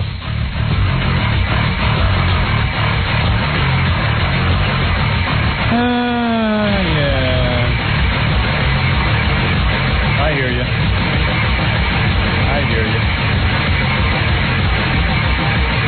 Okay. What is that? Nice little drum riff. Very nice. Wonder if that guy's available to do overnights at WNCX. Sounds like a pretty good drummer. I was just sitting here wondering if it's not mandatory to put ex-rock stars who work on the radio into trailers. Yeah. Classic rock stations like doing that. They always get like an old rock and roll guy. And then they make them do stupid things like live in a trailer for 30 days. Yeah. All right. Remember that song you wrote, 30 Days in a Hole? Well, we want to put you in a hole for 30 days. Gee, that's inventive. You know, radio guys. I hate radio. It's such a low buck business. Yeah. It's the worst part of show business. You know? It's just the worst part of show business. You have to wonder how far we are from clowns. Yeah, well, I know how far we are, because, like I'll come in the building in the morning, and, like, you can't even get in the building. Yeah. It's like, I wonder, like, when Dan Rather shows up for work, if that ever happens. I doubt it. Does he climb over garbage? Yeah, I mean, does he climb over garbage pails to get into work? What? That's so disgusting. I know, it really is. That's India. Yeah. I know. I don't know how you thought India was bad compared to the garbage pails we climb every day. But anyway, by the way, if anyone knows where Ringo Starr is, there's an opening at overnights. Over at that WNCX. Cleveland Station. Yeah, right. In fact, they're doing a promotion 3 weeks in Octopus's Garden for Ringo. Octopus's Garden. Yeah. You know, I read articles about myself all the time because I'm basically an egomaniac, and I love to read everything about me. Well, I don't think you're alone. If anyone has had an article written about them that they didn't read, I like to meet those people. I know people say they don't read their own press, but this was really annoying to me. It was a article out of Richmond, Virginia on cable viewing habits. It really had very little to do with me, but I was mentioned in an offhand way. And you got to hear this. This is how the press fries me. Okay. Okay. You know, I did a pay-per-view event. How many New Year's? 2 years ago? New Year's has Eve? to be 3 at least. Yeah. All right. I think you would back me up and say that I'm not lying when I tell you that our pay-per-view event was the biggest event in pay-per-view history. Still on the record books. Yes. It's not been beaten. It was a $40 million night on New Year's Eve, which is traditionally a very bad night in pay-per-view. Pay-per-view has never done well New Year's Eve. I'm not bragging, I'm just telling you the way it is. So here's the article. You ready? Pay-per-view events that don't do well. They're talking about how pay-per-view isn't doing well. Pay-per-view events that don't do well are concerts and one-time specials, such as Howard Stern's New Year's Eve special of 3 years ago. 3 years ago. That's just the sentence. I wanted to read you that. Just throw it in. Yeah. It didn't do well. Yeah, I guess not. I guess it didn't do well. I guess I was wrong. I thought we had done well. I guess that record means nothing. Bunch of pricks. Oh. Honest to God. You just can't win when you're me. And I like it that way. I wouldn't have it any other way. Oh, yes, you would. I wouldn't. Because you know what? Get it that There would way. be too much happiness. No, I like that people just, piss on me all day. I like it. Oh, don't. Call me a masochist, okay? Anyway, you want to do some news? Sure. People love when we do the news. Absolutely. First of all, there's one thing you didn't tell me about this Brian De Palma story. We were talking about Brian De Palma and divorce earlier today. And the thing that interested me most about this, he's dumping another wife. Big deal. And we went through that whole, you saw that book about how to dump your wife. Yeah. Well, he's got a novel way of doing it. We've heard of people who've had their accountants inform their wives that they're no longer married, lawyers. Brian De Palma left a note on the door. Yeah, on the refrigerator, didn't he? On the refrigerator door. Honey, you consider yourself divorced. Well, who was it? Was it Joe Thies? No, not Joe Thies. No, he taped the note to the TV. Who did that? Brian De Palma. Yeah. Joe Theismann had an accountant Yeah, right. do it for him. He had, or was it Joe Montana? One of those Joes in football. Yeah, I don't know. I think it was Joe Theismann. I'm not sure, though. I can't say that for sure. I'm going to have my dentist, Dr. Kaufman, break the news to my wife. You got to find novel ways to do it now because everybody's used the accountant. Dr. Kaufman, let me throw out a shout to my peeps. I thought this was funny. There's a note tacked to the TV when your wife gets home that says, "I've left. I want a divorce." Yeah, well, you know, how else do you do it? Well, you have to stand there and watch her cry? Well, look, you had a child with this woman, a couple of years at least invested in relating. You think you have to do it in person? I think it behooves you to say to the woman, you know, things aren't working out. She probably came home, wanted to watch Rosie O'Donnell, you know, as all women do. And there's a piece of paper blocking Rosie's head. Yeah, what is it? What is this note? I'm divorced. I've left and I'm divorcing you. Big note. I think there's a better way. Blocking her head. I think there's a better way to tell you what. You know, just like, you know, you're free to date now. Something a little less hard. Change it a little bit. Yeah. Make it, show her the plus side. Hey, here's some good news. You can go out tonight with a strange man. You're once again going to be able to have sex with somebody different. Knock, knock. Who's there? You be. You be who? You be divorced. I just thought that was rather interesting. I love the way people dump their spouses. Right. TV note. I mean, that's pretty cold. A new low. He's a pretty cold guy. And you think this is a creative guy? Guy makes movies. That's creative. You can't say no. But you'd think he'd be able to handle it better than that. Here's how I tell my wife. I call her up. Knock, knock. Who's there? Share. Share who? Share your vagina with just about any guy you can find. Because you don't have to give it to me anymore. How's that? Is that creative enough? There's a million ways to do it. There's a million ways. Goodness, there has to be some warmer, sweeter, more loving way. Yeah, I love you so much, baby. I love you. Goodbye. She also, this woman who's divorcing Brian De Palma also says he hasn't seen his kid since the kid was born. Yeah, not every guy feels that attached to their kids. You know, that's a guy thing. They say, you know, in the article in page 6, they say he was there at her side during the delivery. Yes. And hasn't seen the kid since. Do you remember I once said to you? What? And I meant it in all sincerity. If a child loses its mother, it's an orphan. And you said to me, what about the father? Yeah. I said, well, forget it. I said, fathers don't have maternal feelings. As a matter of fact, they don't have parental feelings. They certainly don't be maternal. Right. You know what I mean. They're not good at mothering or nurturing. Yeah. I think there are some guys who are. No. Let me explain to you.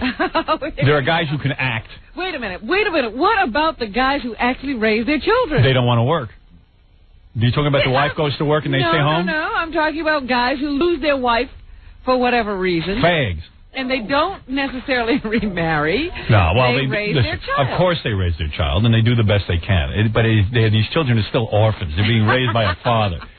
Trust me when I tell you this. Because... You don't think any guy could ever be good at it? No. I mean, you could be okay, passable, all right? But let me tell you something. It's like this guy says in this divorce book. He says, listen, now we're talking man to man. I'm anonymous. You know you don't feel all that much for your kids. Oh, come on. Like you kind of love them and everything, but... You know, admit, you know, if you didn't see him every day of the week, what is the big deal? It's not such a bad deal. Am I right? No, of course not for me and you, but I'm talking about these other guys. Right. You two are excluded. I have nurturing feelings. Howard might be right because that deadbeat dad doesn't appear to have missed those kids at all. Yeah, right. Howard, if you go to line 1, Dominic's on the phone, and he is, king of all divorce lawyers. Right. He does have a pretty good story about a great way a woman got rid of her husband. Okay. Hello, Dominic. Happy New Year, everyone. Happy New Year to you, too. How are you? What did you eat on New Year's Eve? What did you have for dinner? Tell the truth. I was in Puerto Rico. I was fasting, and working out. Yeah. I keep trying to get him hooked up with a nutritionist. You know my nutritionist, Allie? Uh-huh. So I said to Dominic, look, Dominic, I love you. I do. I love Dominic. He's a great guy, generous man, a good-hearted guy. If Dominic was not on this planet, my life would be less. Thank you. And what's ironic is I called him up right before New Year's Eve, and I said, 1997 is Dominic's weight also, so it reminded me to call him. So I said, Dominic, look, I'll hook you up with my nutritionist. So I called the nutritionist. I said, did you speak to Dominic? 3 or 4 appointments he canceled. He's canceled appointments. Right, he called canceled. and canceled? Yeah, finally he saw her, and he says, the nutrition is very, very good. But you say you eat anything you want, Howard? I said, no, Dominic, what are you, brain dead? I said, why is he calling you with a question? Yeah. He went to the nutritionist. I don't know, but I don't know. You didn't follow the diet, did you? I went to the nutrition. She suggested I eat on Sunday. No, she said only eat on Sunday. Eat on Sunday. You misinterpreted. Did you make a New Year's resolution to lose some weight? Yes, I did. Right. This is a guy who puts butter on his toothbrush in the morning. I don't even use the face. So fat. And a handsome man. Handsome man. Got a beautiful face. Beautiful face, but what a body. Hoofa. The people from India are demonstrating at my law office. Are you going to lose weight in 1997? The guy who wrote the letter, I really know him. Who, Brian De Palma? No, the doctor from India. I know that couple. Oh, that? They were online. I saw him at Glen Cove. All right. Listen, Dominic, what did you want to talk about divorce? 2 stories. Number 1, the best way to have a prenup that never fails is do it on video. That's how we do them. That's good. What does that mean? That's smart. You get... Because you can determine that the woman is of sound mind and understands what she's signing. What they claim right away is, I didn't understand what I was signing. No. See, I still contend that when you have a guy who's in his mid to late 40s, early 50s, who's established and has been around the block a few times, and then you have a 25-year-old who's drunk with love... Yeah. And wants to get married and have babies with this guy. So you're saying no prenup is good? No. I The see. videotape doesn't mean anything. Well, it works, but Then how come any contract that, say, a rap star signs with a record company, he's drunk with the idea of being a celebrity. That's right. Only 25. So no contract is good, is what you're saying. That's right. They're none of them good. Robin's saying no contract is good. You know that contract I signed with NBC when I was in my 20s? I must have been drunk with wanting to be a star. There you go. I should have claimed that when they wouldn't let me out of it. Just because somebody hasn't seen the ways of the world doesn't mean they can't sign it. One day he leaves to go to work. He's working for Coca-Cola. He leaves his house in the morning. He goes to work. He comes back at night. He's walking up his driveway, and a ferocious dog starts chasing him down the street. Go ahead. His wife had moved another man in, 2 kids in, and every time he came to the door, she acted like she'd never met him before. Yeah, and she had a dog chasing him. Oh, my goodness. Easy, don't laugh so hard. You'll have a heart attack. That's right. You'll start to choke. Happy New Year, all of you. Hey, I love you, man. I love you too, man. You know, I'm afraid if you lose the weight, your skin's going to hang like my grandfather's testicles. All right, goodbye. That's Dominic Barber, the bloated attorney. He's terrific. Well, anyway, that's some of the ways you can dump your spouse. Let me take a break, Rob, and we'll come back and learn more about dumping your spouse right after these words. You're listening to The Howard Stern Show. Stay right there. We're back with The Howard Stern Show. 1997 will be our year, Robin, our year of 300 affiliates. All right. You got excited, Got huh? a prediction for this year. That's right. Kreskin just called me with that prediction. 300 affiliates. Huge increase. I think after the movie comes out, and I'm a big movie star, as you will be, I believe that we will have many affiliates. Many affiliates. Our empire will be complete. Oh, dear. What else is in the news? I hope this is not true. This is something we need to check on. Uh-oh. Was it about me? No. Oh, because I was going to say, it's not true. It's just the facts that came in. Oh. Says, Howard, just to let you know that after only 6 weeks on the air, your buddy Max Kinkle was fired from the Poughkeepsie radio. Oh, I don't believe that.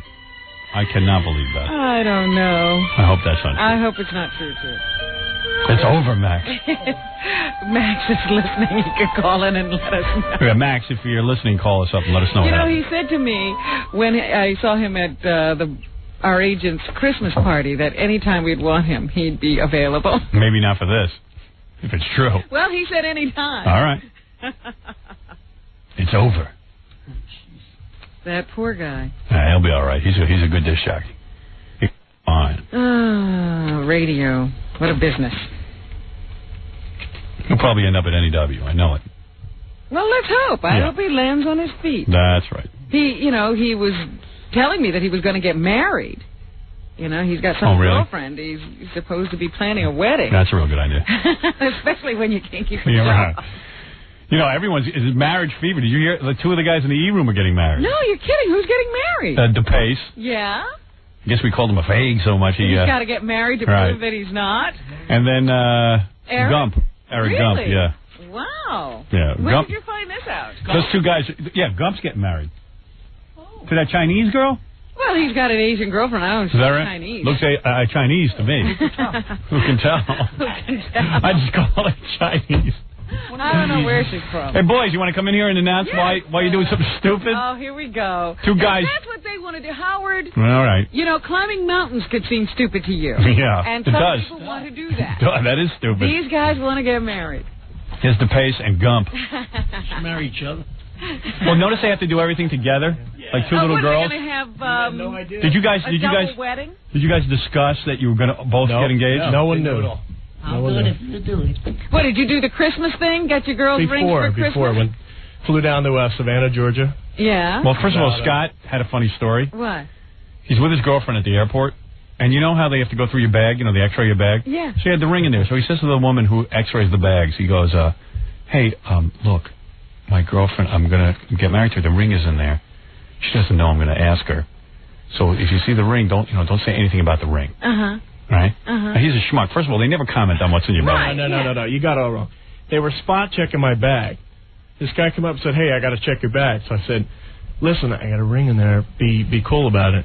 Can you imagine be cool? Like they're going to sit there and not be cool about it. So anyway. Next thing I know, there's a girl next to her. What'd he say? And then he goes, she said he's got a ring in there. And So did your girlfriend heard all this? No, she didn't. Two rocket scientists. Were they speaking Ebonics? At least they were talking in another language. So then I said, well, he must have stole it. So then after that, I ran into the bathroom to check if it was in there. And it was still there. So, they said, oh, you got a ring in there? Okay, we'll take it. Thank you for pointing that out. And Gump, you too? Yeah, on Christmas. Actually, it's a Chinese girl, right? No, she's not Chinese. She's Filipino. You couldn't get an American? I didn't try. I'm just kidding, of course. No, you're a Marine, so you're into that. He did in front of the whole family, didn't he? Yeah. Oh, you Wait a minute. What do you mean? You proposed in front of her Filipino family? That's correct. Filipinos, very religious people. Oh, yeah. Very tight family. What do you do? I mean, people are sitting around opening presents? We're all in her living room. We went down to her parents' house. Did you ask your dad if you could, buy her from him? Yeah. Close to. Yeah, I actually asked him. Sir, how much do you want? I would like to buy your daughter. How many cows do you need? No, but it was pretty cool. We were down, the whole family's opening up presents and stuff like that. Did you have to give the dad a chocolate bar? Or beads. Here's some beads. A dog? Waffle. 2 goats and 3 chickens. Yeah, case of Oh, Eric, for wedding gift, I want 60 pair of shoes. Like Imelda. You want to be like Imelda. No, I met your girlfriend. Very nice girl. Very beautiful. Very beautiful. How about mine? Thank you. She wasn't so good. Oh, have you met his girlfriend? I don't think I have. Have I ever met your girlfriend? Yeah, actually, she worked at the... At Scores? No. Where you shot your movie at Silvercup. Oh, did she? She worked there on another show, not your show. Is she hot? Should I meet her? Did she come up and introduce herself? I think she did. Oh, he's marrying a girl whose looks he doesn't like. Who? No, Me? no, I'm just saying. No, she's making fun of me. Oh, I got you. Yeah. She got a small chest? She got a nice breast. She does?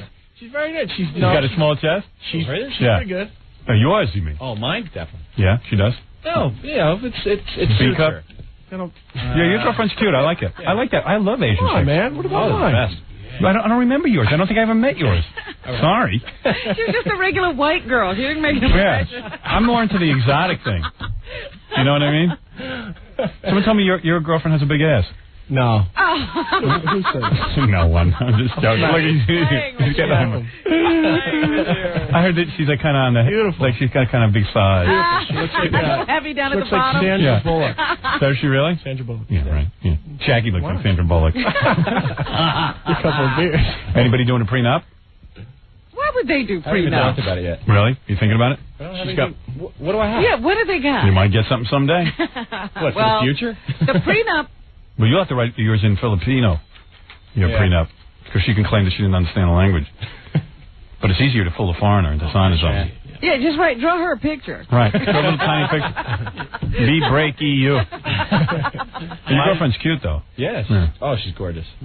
DePace, I don't really recall meeting your girlfriend. I'll have to bring her up. Yeah, bring her up. Let's see what you do. You guys are stupid. I see you guys at Scores. You're the other chick. Aren't both of you basically in a live-in situation anyway, right? I am. No? Gump is. Yeah, I am. Gump had to move the whole family in.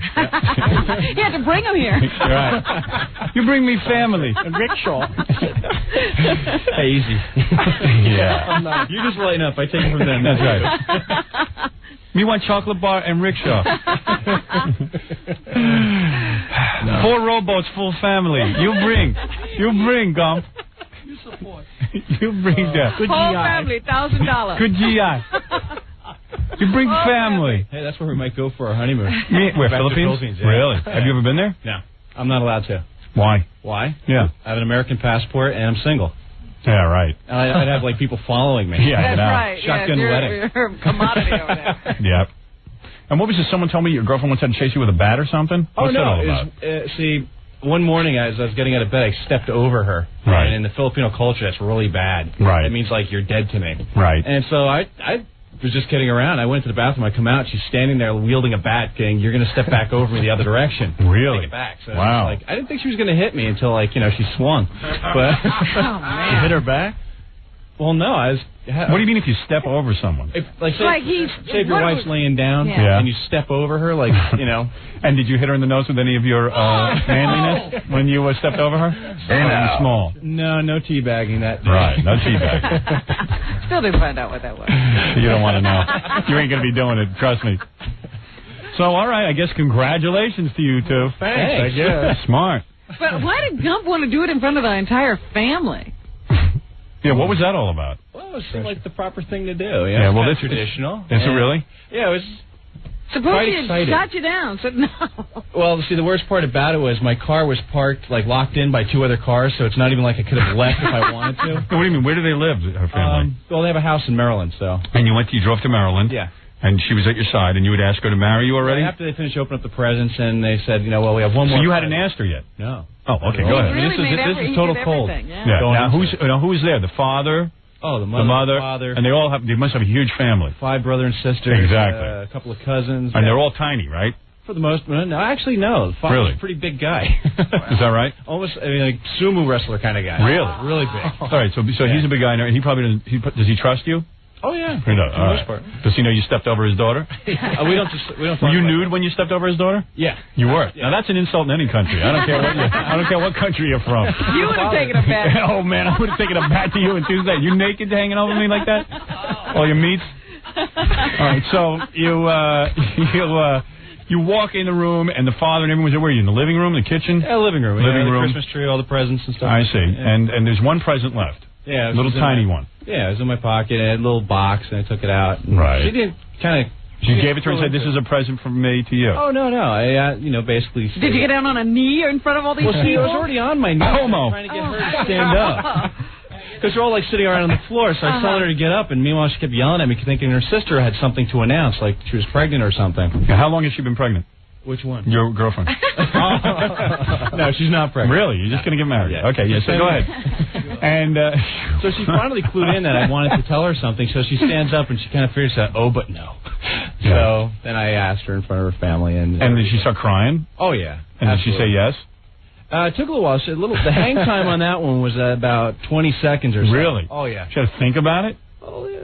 She was shocked, surprised, and then, she did think And about what did the parents do? They start hugging each other and everything? Like, thank God we got rid of her? Well, actually, her mother's just, Look, my daughter. Marry rich American. Work E-channel. Everybody quit job. Everyone now happy. Rich white man. Happy. Happy joy. Can you imagine if she said no? You direct deposit check to us. It's kind of like skydiving, you just hope your chute opens. Okay. So you're really in love, or she has to stay in the United States? Oh, absolutely. What? You know what we heard? What? Dom's a funny dude, man. What? I heard that. Did you have a conversation with your girlfriend, now fiance, and tell her that she had a promise not to change? That you'd still be able to go out with your friends and do all that stuff? Actually, no, that was me. Oh, that was you. Scott. Sorry, but yeah, it was just a conversation because she's the coolest girl right now. And I hope that it doesn't change. Gary, tell him. You guys have said. Tell him how it changes. But it won't. What? I know it won't. Yeah, right. Gary knew it wouldn't either. Yeah. No, I said, Gary, didn't you tell me nothing would change, that your wife was the coolest girl you ever met? Like you know what the funniest thing is? The things that you said would change didn't change, right. And then other stuff surprised me it did change. Yeah. Like, my wife doesn't care. I can go out with Ross as much as I want. Yeah, okay, but the other guys, you can't. Yeah, so please, I called her friend wrong. No. My wife, the thing that shocked me, and she says that this isn't true, she said she told me before, the thing that shocked me is, like, I used to work listen, when you work on the show and you get appearances, strip clubs are like what you get the most. Right. And I work a lot of strip clubs. And then all of a sudden, like, right after we got engaged, she's like, well, why are you working there? And I'm like, well, because that's where the money is. And she said something about my image or something. Yeah, wouldn't that hurt your image? Hurt my image. What image? And that's what I said. I said, image, you Baba Booey on the Howard Stern show. So she was cool, and she laid low on that for a while, and then she almost started up again when Jackson was born. Going, how's your son going to feel growing up knowing that this is what you do? I go, look what I do anyway. Cool. Right. Take me. So she sat her down and said, look, I don't want you to change. And she said, sure, I won't change. It was just a conversation, yeah. Dude, look me in the eyes. She tell you she's not going to change. Of course she's going to change. You know what? Get it on video. You know what it is, Howard? Dude, look at me in the eyes. I am telling you, if you think I have a brain in my head, which I think you think I'm a smart guy. Yeah, probably. I am telling you. They never think you know anything about this. I know. I am telling you that she will change. All right?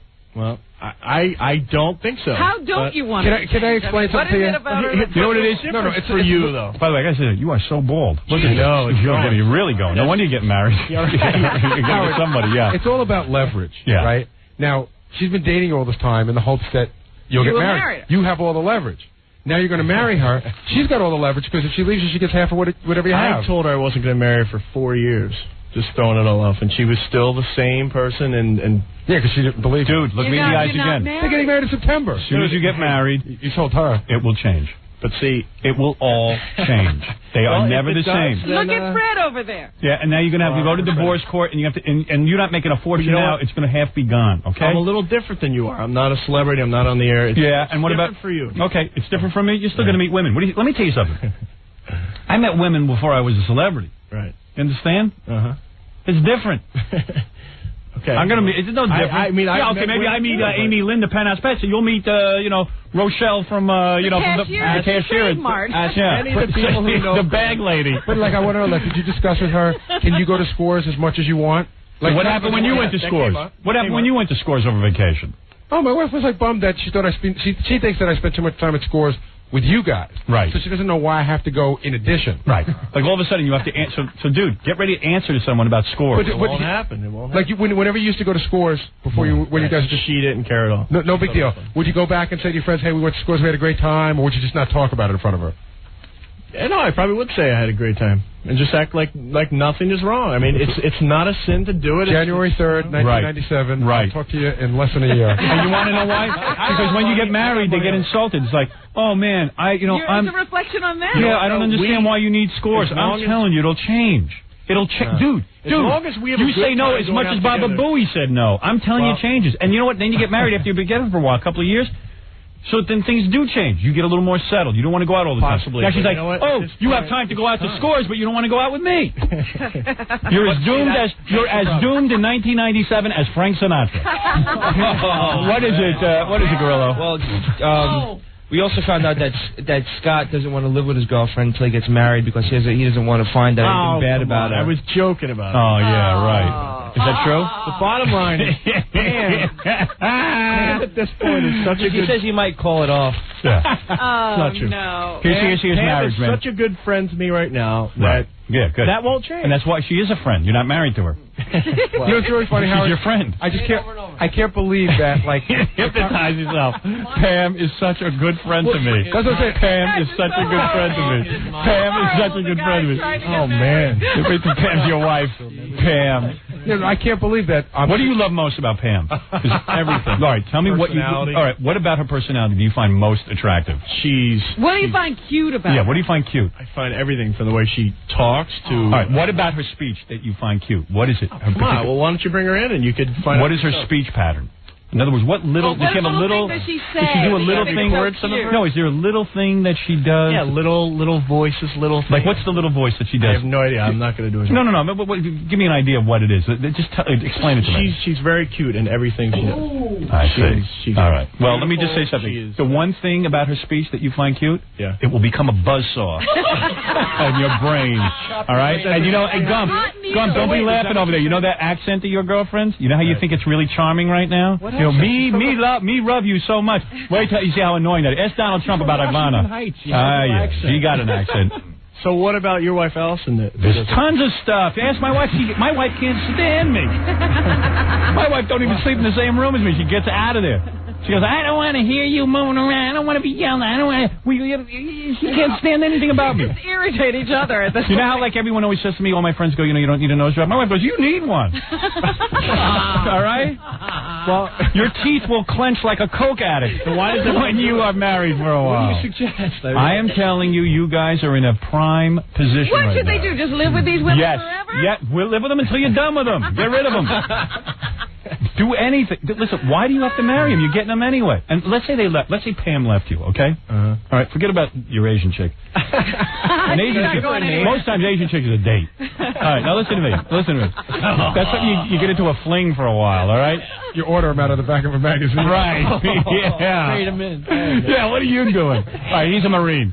That's a whole different goddamn thing. Marine ain't a man. Listen to me. It's a whole... you're in a separate category. Okay. There's men and then there's Marines. Okay. All right? That's a compliment. Thank you. The pace, I think. Well, what am I? You? A failed director. Still directing your show. Yeah, Gump, easy over there. At ease, okay? Listen to me. Scott. Yeah. You asked me what I suggest you do. Is that what? No, I didn't ask you that. What was the question? That was Eric's. Listen, you got a great situation. You've got these girls now. You go to bed with them. You have sex with them. They go out on dates with you when you're lonely. You can go back to your apartment anytime you want and be done with them. You got it all. Yeah. You got it all. What are you doing? And then you go to Scores when you want to. And then let's say she turns to you one day, a year from now, and she goes, you know what, Scott? I need something more in my life. I need more commitment. I'm leaving. You can't get another girl? You can't find... That has nothing to do with it. At this time, I've made the decision. That's all. Okay, I'm done. She is the one for me. All right, good. I can see you're ready. But in 5 more years, you could have found somebody better. It's just at this time, she's the best around at this moment. No, she's the best one for me. You know what, Scott? Robert threw that one at me. I got to tell you something. Not only is the hair on top of your head fading, your eyebrows are fading. Look at his hair is going everywhere. I swear to God. You better marry Can I talk about you? Yeah. Jeez. Go ahead and talk about me. Terrible. Talk about me. No. I'm as good looking as they come. Listen, all I'm saying Pam, is... hey, I love you, and it'll be great when we're... have you met Pam? We're, what? Have you met Pam? Pam's very cute. Is she cute? Is she a 10? Isn't she a very nice girl? She's very nice. Is she a 10, Gary? No, she's not a 10. All right. But she's very pretty. That doesn't mean she's... Well, there you go. I just like she's an 8.5, 9. Sure. Very pretty. That's it. Maybe you're panicking because you're losing your hair. That could be. I think that's what's happening to him. He's thinking this I think it's his job. Chemo patients have better hair. Now listen to me. I'm losing. Look, it's falling down. Nah, don't worry about that. You're a good-looking guy. Listen to me. You've had no trouble getting girls, right? Never. And Gump, I know, has no trouble getting girls. This guy is good-looking. Yeah, but that's a whole other weird thing, Howard, that you're talking about. Anybody that Gump has ever dated has been Asian, mostly. But he's Asian. 85%. Yeah, but that's how come a guy goes into the Marines and he comes out and only wants to do is date Asians? I don't know.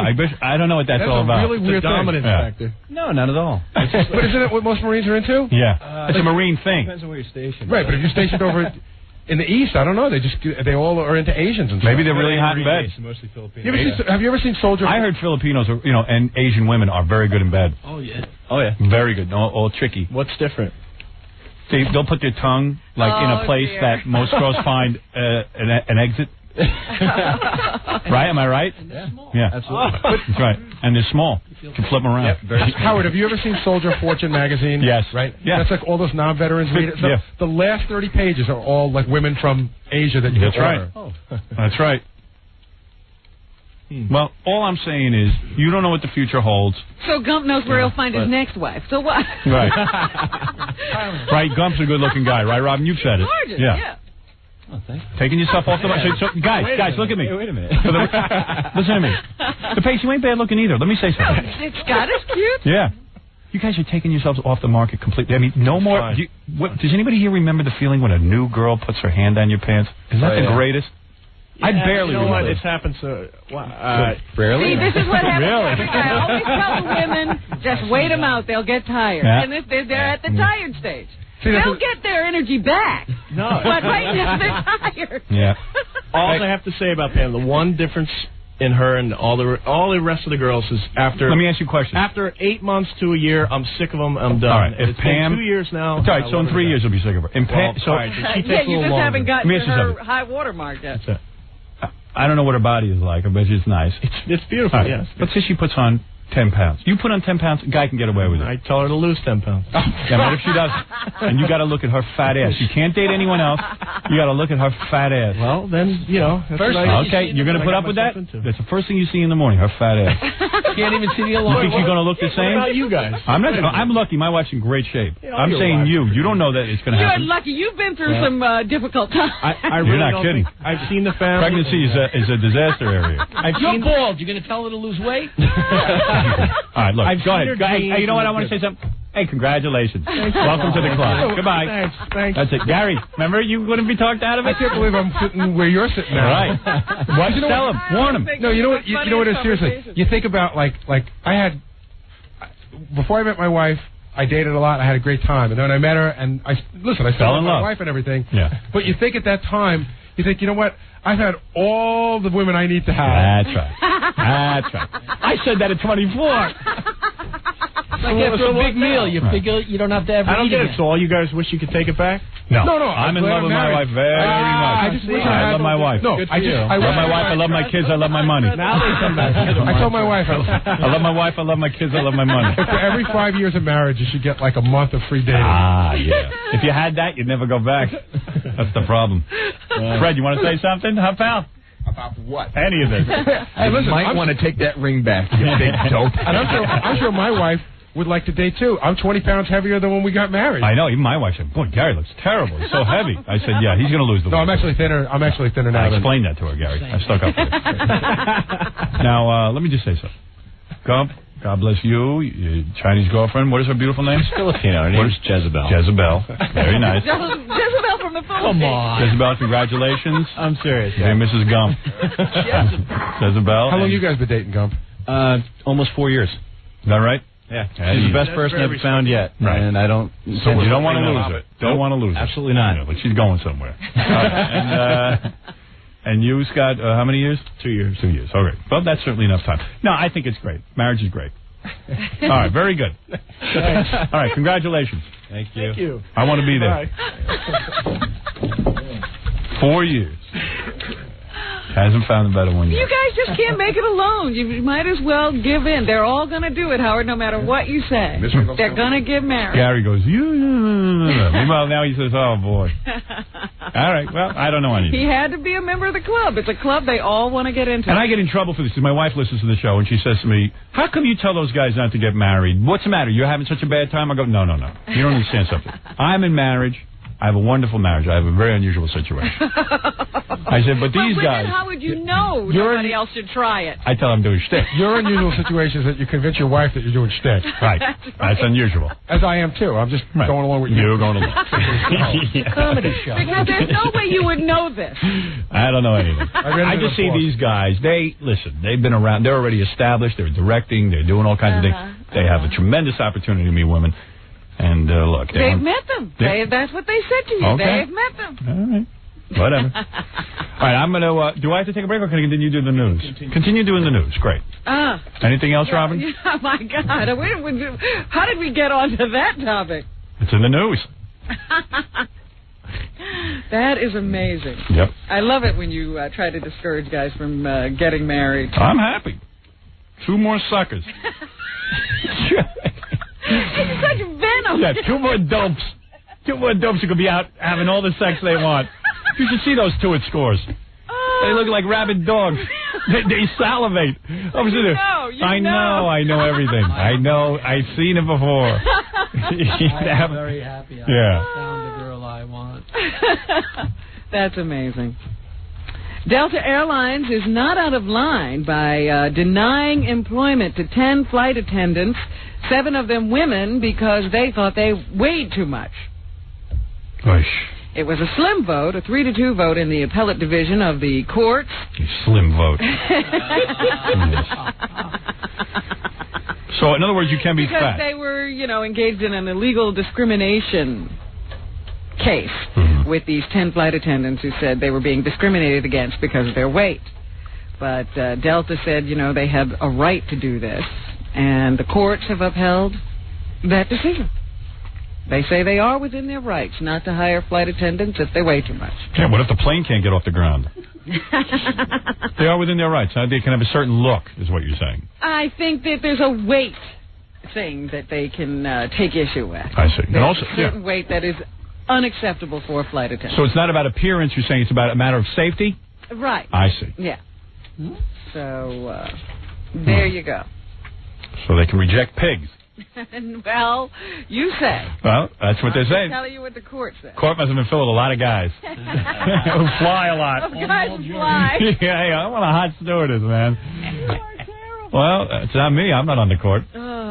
You always read everything the wrong way. I just read the way it is. It's a bunch of guys who want hot stewardess. Here's something that would probably... This will make you jealous.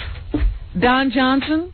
Go ahead. He's in this new series, Nash Bridges. It's doing decently well. And there's an 18-year-old girl on the show who plays his daughter. Yes. Well, they're dating. Oh, really? Oh, boy. That's fantastic. How old a guy is he? 47. Yeah, all right. Hey, Nick. Girl, I think it's really funny because she plays his daughter on the show. Isn't that incest? So that's what it really looks like. It looks like she should be his daughter. Yeah. But in real life, he's dating her. And that Melanie Griffin, she looks 60. But he says the rumors that he's planning to become engaged and marry his 18-year-old girlfriend/daughter is not true. He says he's not ready to tie the knot yet. See, guys? Well, I'll tell you something. He's not as stupid as the E guys. That is hysterical. I mean, I had heard that he was running, I guess when she first got the job, she was around 17. And there were rumors rampant that he was, having a little thing with her. Right. But they tried to keep it quiet. I guess now that she's 18, he's willing to talk about it. Right. That's some hot little tang right there. I think you would call that fresh. That's some fresh tang. That's some Wu-Tang. All right? Wu-Tang. Oh, goodness. You men. Wu-Tang. What's up with that? What's up with Wu-Tang? You want to know what's up with that? That's right. Oh, dear. Wu-Tang. Let's see what else is going on here. Oh, Richard Jewell, the guy who was accused of bombing that park during the Olympics. Yeah, I know that guy. He has reportedly won a $500,000 settlement in his dispute with NBC. Wow. $500,000. Yeah, the Wall Street Journal says that the network agreed to pay to forestall a threatened libel suit. That's one commercial. Do you know that? So when they pay NBC, it's like, just sell one more commercial. But to Richard Jewell, who was a security guard. Right. It's an amazing amount of money. That's a big lump sum. That's a big lump. And I think he has other suits out there, doesn't he? Yes. Now he's looking cuter for a lot of women. The first payoff. Yeah, he's a little chubby, but, Rush Limbaugh's kind of cute. Rush Limbaugh's a sex symbol. There you go.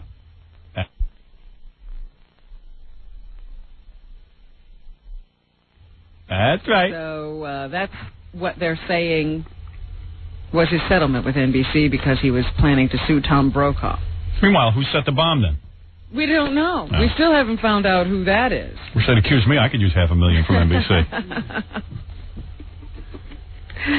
What is going on with Newt Gingrich? The members of the House Ethics Panel have come up with a tentative agreement, they say, to punish Newt with a reprimand. It's always funny when, Congress judges their own. Yes.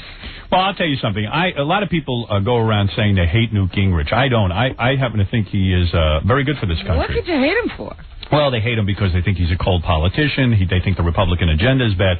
I say any guy who can move government along in some way has an agenda, is far and ahead above. He's a bright guy. He's not a dope. And that's what brings you to try and figure out what goes through these guys' heads. Not only is he a smart guy, he had gone after another guy in Congress for the exact same thing. He got him thrown out. This is what I'm wondering. You're calling him a smart guy, but how smart could he really be? There is a personality or character flaw with a lot of these politicians, a lot of people in business. I think they think that they could. I don't know if they think they can get away. I don't know the answer to this. I don't know if they think they can get away with it, or they just go into denial and go, I'm not really doing that. I'm not sure what I'm doing. Well, it's very obvious, though, that he knew what he was doing. In fact, he even had a memo saying not to do this. Yeah. I don't know. I don't understand. I don't know what goes through a guy's head. They know they're going to be caught. Or maybe they think they're not going to be caught. I cannot figure this out. It's the most puzzling thing. I would love to interview this guy and say, really, be honest. Now that it's over, then you still have your job. Why'd you do it? Why do you do this?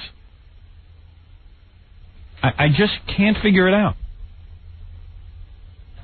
At first, he was saying he was naive and didn't understand what was going on. Right, he didn't know. He didn't know anything. That I accepted. It's like the Jenny Jones thing. How do they produce the show? I don't know. What do I know? I'm a big dumb bimbo. So meanwhile, I'm running Congress. Right. I don't know. Yeah. But okay, and then it came out that he did know. He knew exactly what was going on, and yet. But that too is like when you know, and it comes time to answer a question. Why would you say I don't know?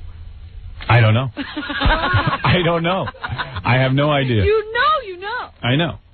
But you don't know. All right, so forget it. There's no answer. Well, anyway, they think they'll reprimand him. That would allow him to continue to be Speaker of the House should he get elected by his peers. Right. They say, some experts are saying there's about a 50-50 chance they could vote him out. But he probably will remain as Speaker of the House. If I could ask him one question, I'd ask him, is Hillary a pig up close or is she hot? And then I would ask him about this, if he gave me a second question. Yeah, that's right. Still wouldn't ask him. That's right, I would not. I'd first ask that. But I'm not a Newt Gingrich basher. I happen to think the guy's got something on the ball. It's just this is a character flaw with all these guys. I don't know what it is. You agree with his entire agenda? Not the entire agenda, but a lot of it. A lot of it. Because, but I don't see hating a guy just because you disagree with him politically. Exactly wrong. Isn't there room for healthy debate? I'll tell you one thing I know about the guy. He has more hair than Scott DePace. Who doesn't? Grapefruit. What else is in the news, Robin? Remember, this is an update on a story from last year. We discovered that there was this young man, Johnny Fagan. Stop it. Who, I think he lives in Cleveland, Ohio. He's from Akron. Oh, what's his story? He's the guy who, in his little community, he stands out on the lawn. Oh, yeah, he waves. Yeah, we had a guy go down and report on him. Yeah. And the people go by and honk the car horns, and he gets a big kick out of that. The retard. Yes. Yeah. But his neighbors have not. Some of the neighbors have not taken too kindly. I understand to this whole thing. And at one point, somebody erected a sign that said, "Please do not blow your horn." And now they blow more. And that caused people to just blow their horns. Isn't humanity great? People hung up a sign and said, "Please don't blow your horn at the retard." And then people blow their horns more. That's human nature. Gorilla, bring me some water. I'm dehydrated. And, and it caused neighbors to have harsh feelings toward each other. And now there's a lawsuit. I see. Johnny's family is suing one of their neighbors for $500,000. Everyone's got the 500,000 figure. Go ahead. They claim that Johnny has suffered personal injury. Right. Because, he's harassed by this neighbor. He's called names. He's forced back into his home when he'd like to be out there waving. Right. And this has hurt him because this was his one joy in life. So they're suing the neighbor. The neighbor is now considering moving out of the neighborhood if he can't find any resolution to this. A judge says he still hopes that they can sit all these parties down and come to some kind of compromise. But there doesn't, the mayor hasn't been able to get them to compromise. We weren't able to get them to compromise. We tried to work it out. We couldn't. And they even say in the article that the whole incident received some national exposure when we covered it on the radio. Does it say Howard Stern Show? Oh, yes. That's great. Yeah, we were real sympathetic. Oh, goodness. But we just wanted to talk to a retarded guy. It seems that the issue is still hot. in that Akron community that Johnny still wants to be out there waving. People still want to honk their horns. And the neighbors, one neighbor says, look, I really would love to enjoy my backyard in the summertime. See, no one went for my solution. I said that they should put the kid in a room and play a looped video of cars going by. He'd think he was outside. And the horns, and he'd wave at the cars. Right? That's what I would do. I'm not kidding. That is cruel. It's not cruel. If he don't know the difference... Of course he'd know the difference. He can tell the difference between TV and being out in the lawn and seeing a real car. Oh, right. Remember, this kid is a high school graduate. Yeah, I know. Yeah. So am I, okay? I don't have a brain in my head. So I just wanted to update us all on the fact that the Johnny situation... Thank you. ...is still going on. Johnny situation. Yeah. Out there in Akron. Johnny situation. All right, go ahead, Robin, please. It's the last show for Bryant Gumbel. Oh, my God. This is the last day that he will be the host of the Today Show. After 15 years on the job, he has decided to go elsewhere. Hey, Johnny, if you're listening, wave goodbye to Bryant Gumbel. Bryant said today before he went to work he was a little apprehensive because he really didn't have anything to do to prepare for today's show. It's the last one. There's nothing to really prepare for. Matt Lauer's so happy. What are they going to do if he messes up? Fire him? So they're having their sentimental farewell to him. We know Matt Lauer. When we did our pilots for Fox Television, Matt is in our show. And we crate him in a box. Jackie and Fred carry him down a bunch of steps. And then he pops out of the box. He was on bad times when we met him. And he was really down on his luck. And he was anxious to do it. And then they made him, if you guys remember this, the TV answer man on HBO for a while. Right, yeah. That was his big gig, the HBO thing. No, I don't know. Somebody over at NBC figured, let's put him on local news, and he did okay. And next thing you know, he was doing the news breaks in the Today Show. Yeah, a pretty boy. The rest is history. Nice guy. I understand, at one point, I guess he had said he was going to get married. Yeah, right. And, then that whole Today Show thing started waving in front of his face. Yeah. He got out of that. Yeah, out and see. Figured out that there might be more around the corner. Hey, DePace, Gump, you might get to host the Today Show. Think about it. Maybe they're looking at their lives and say, we don't see any more highs. Yeah, these are the highs right now. So that's what's happening. Very good, Robin. Thank you. I've got to take a short break. I want to remind you that Jackie the Joke Man has a couple of things going on in his life that he wants to share with you. These are highs. Jackie Penthouse Joke Man. Well, these are the only highs. Jackie Joko Smartling, Sergeant Pecker, and Joke Man are each 78 wild minutes. Only $12 plus $4 shipping and handling. CD or cassette. Buy two, get one free. Call 1-800-323-KING. Hurry up and get those. This could be Jackie's last year on the planet. Getting old. Jackie Joke CDs are now available in major record stores coast to coast on Oleo Records. For information, visit Jokeland on the web at JackieJokeman.com. There you go. I'm sure if Jackie had realized this about his empire growing, he wouldn't have gotten married. Now, if he gets divorced, he'd have to split all his joke money. Yeah, the whole thing would be split right down the middle. Am I right? CDs.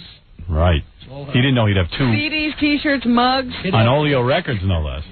He's got to split them all. Right. Shame we don't have a crystal ball, Yeah. All right, we'll see you tomorrow. I mean, Monday. Whatever. We'll return to the Howard Stern Show.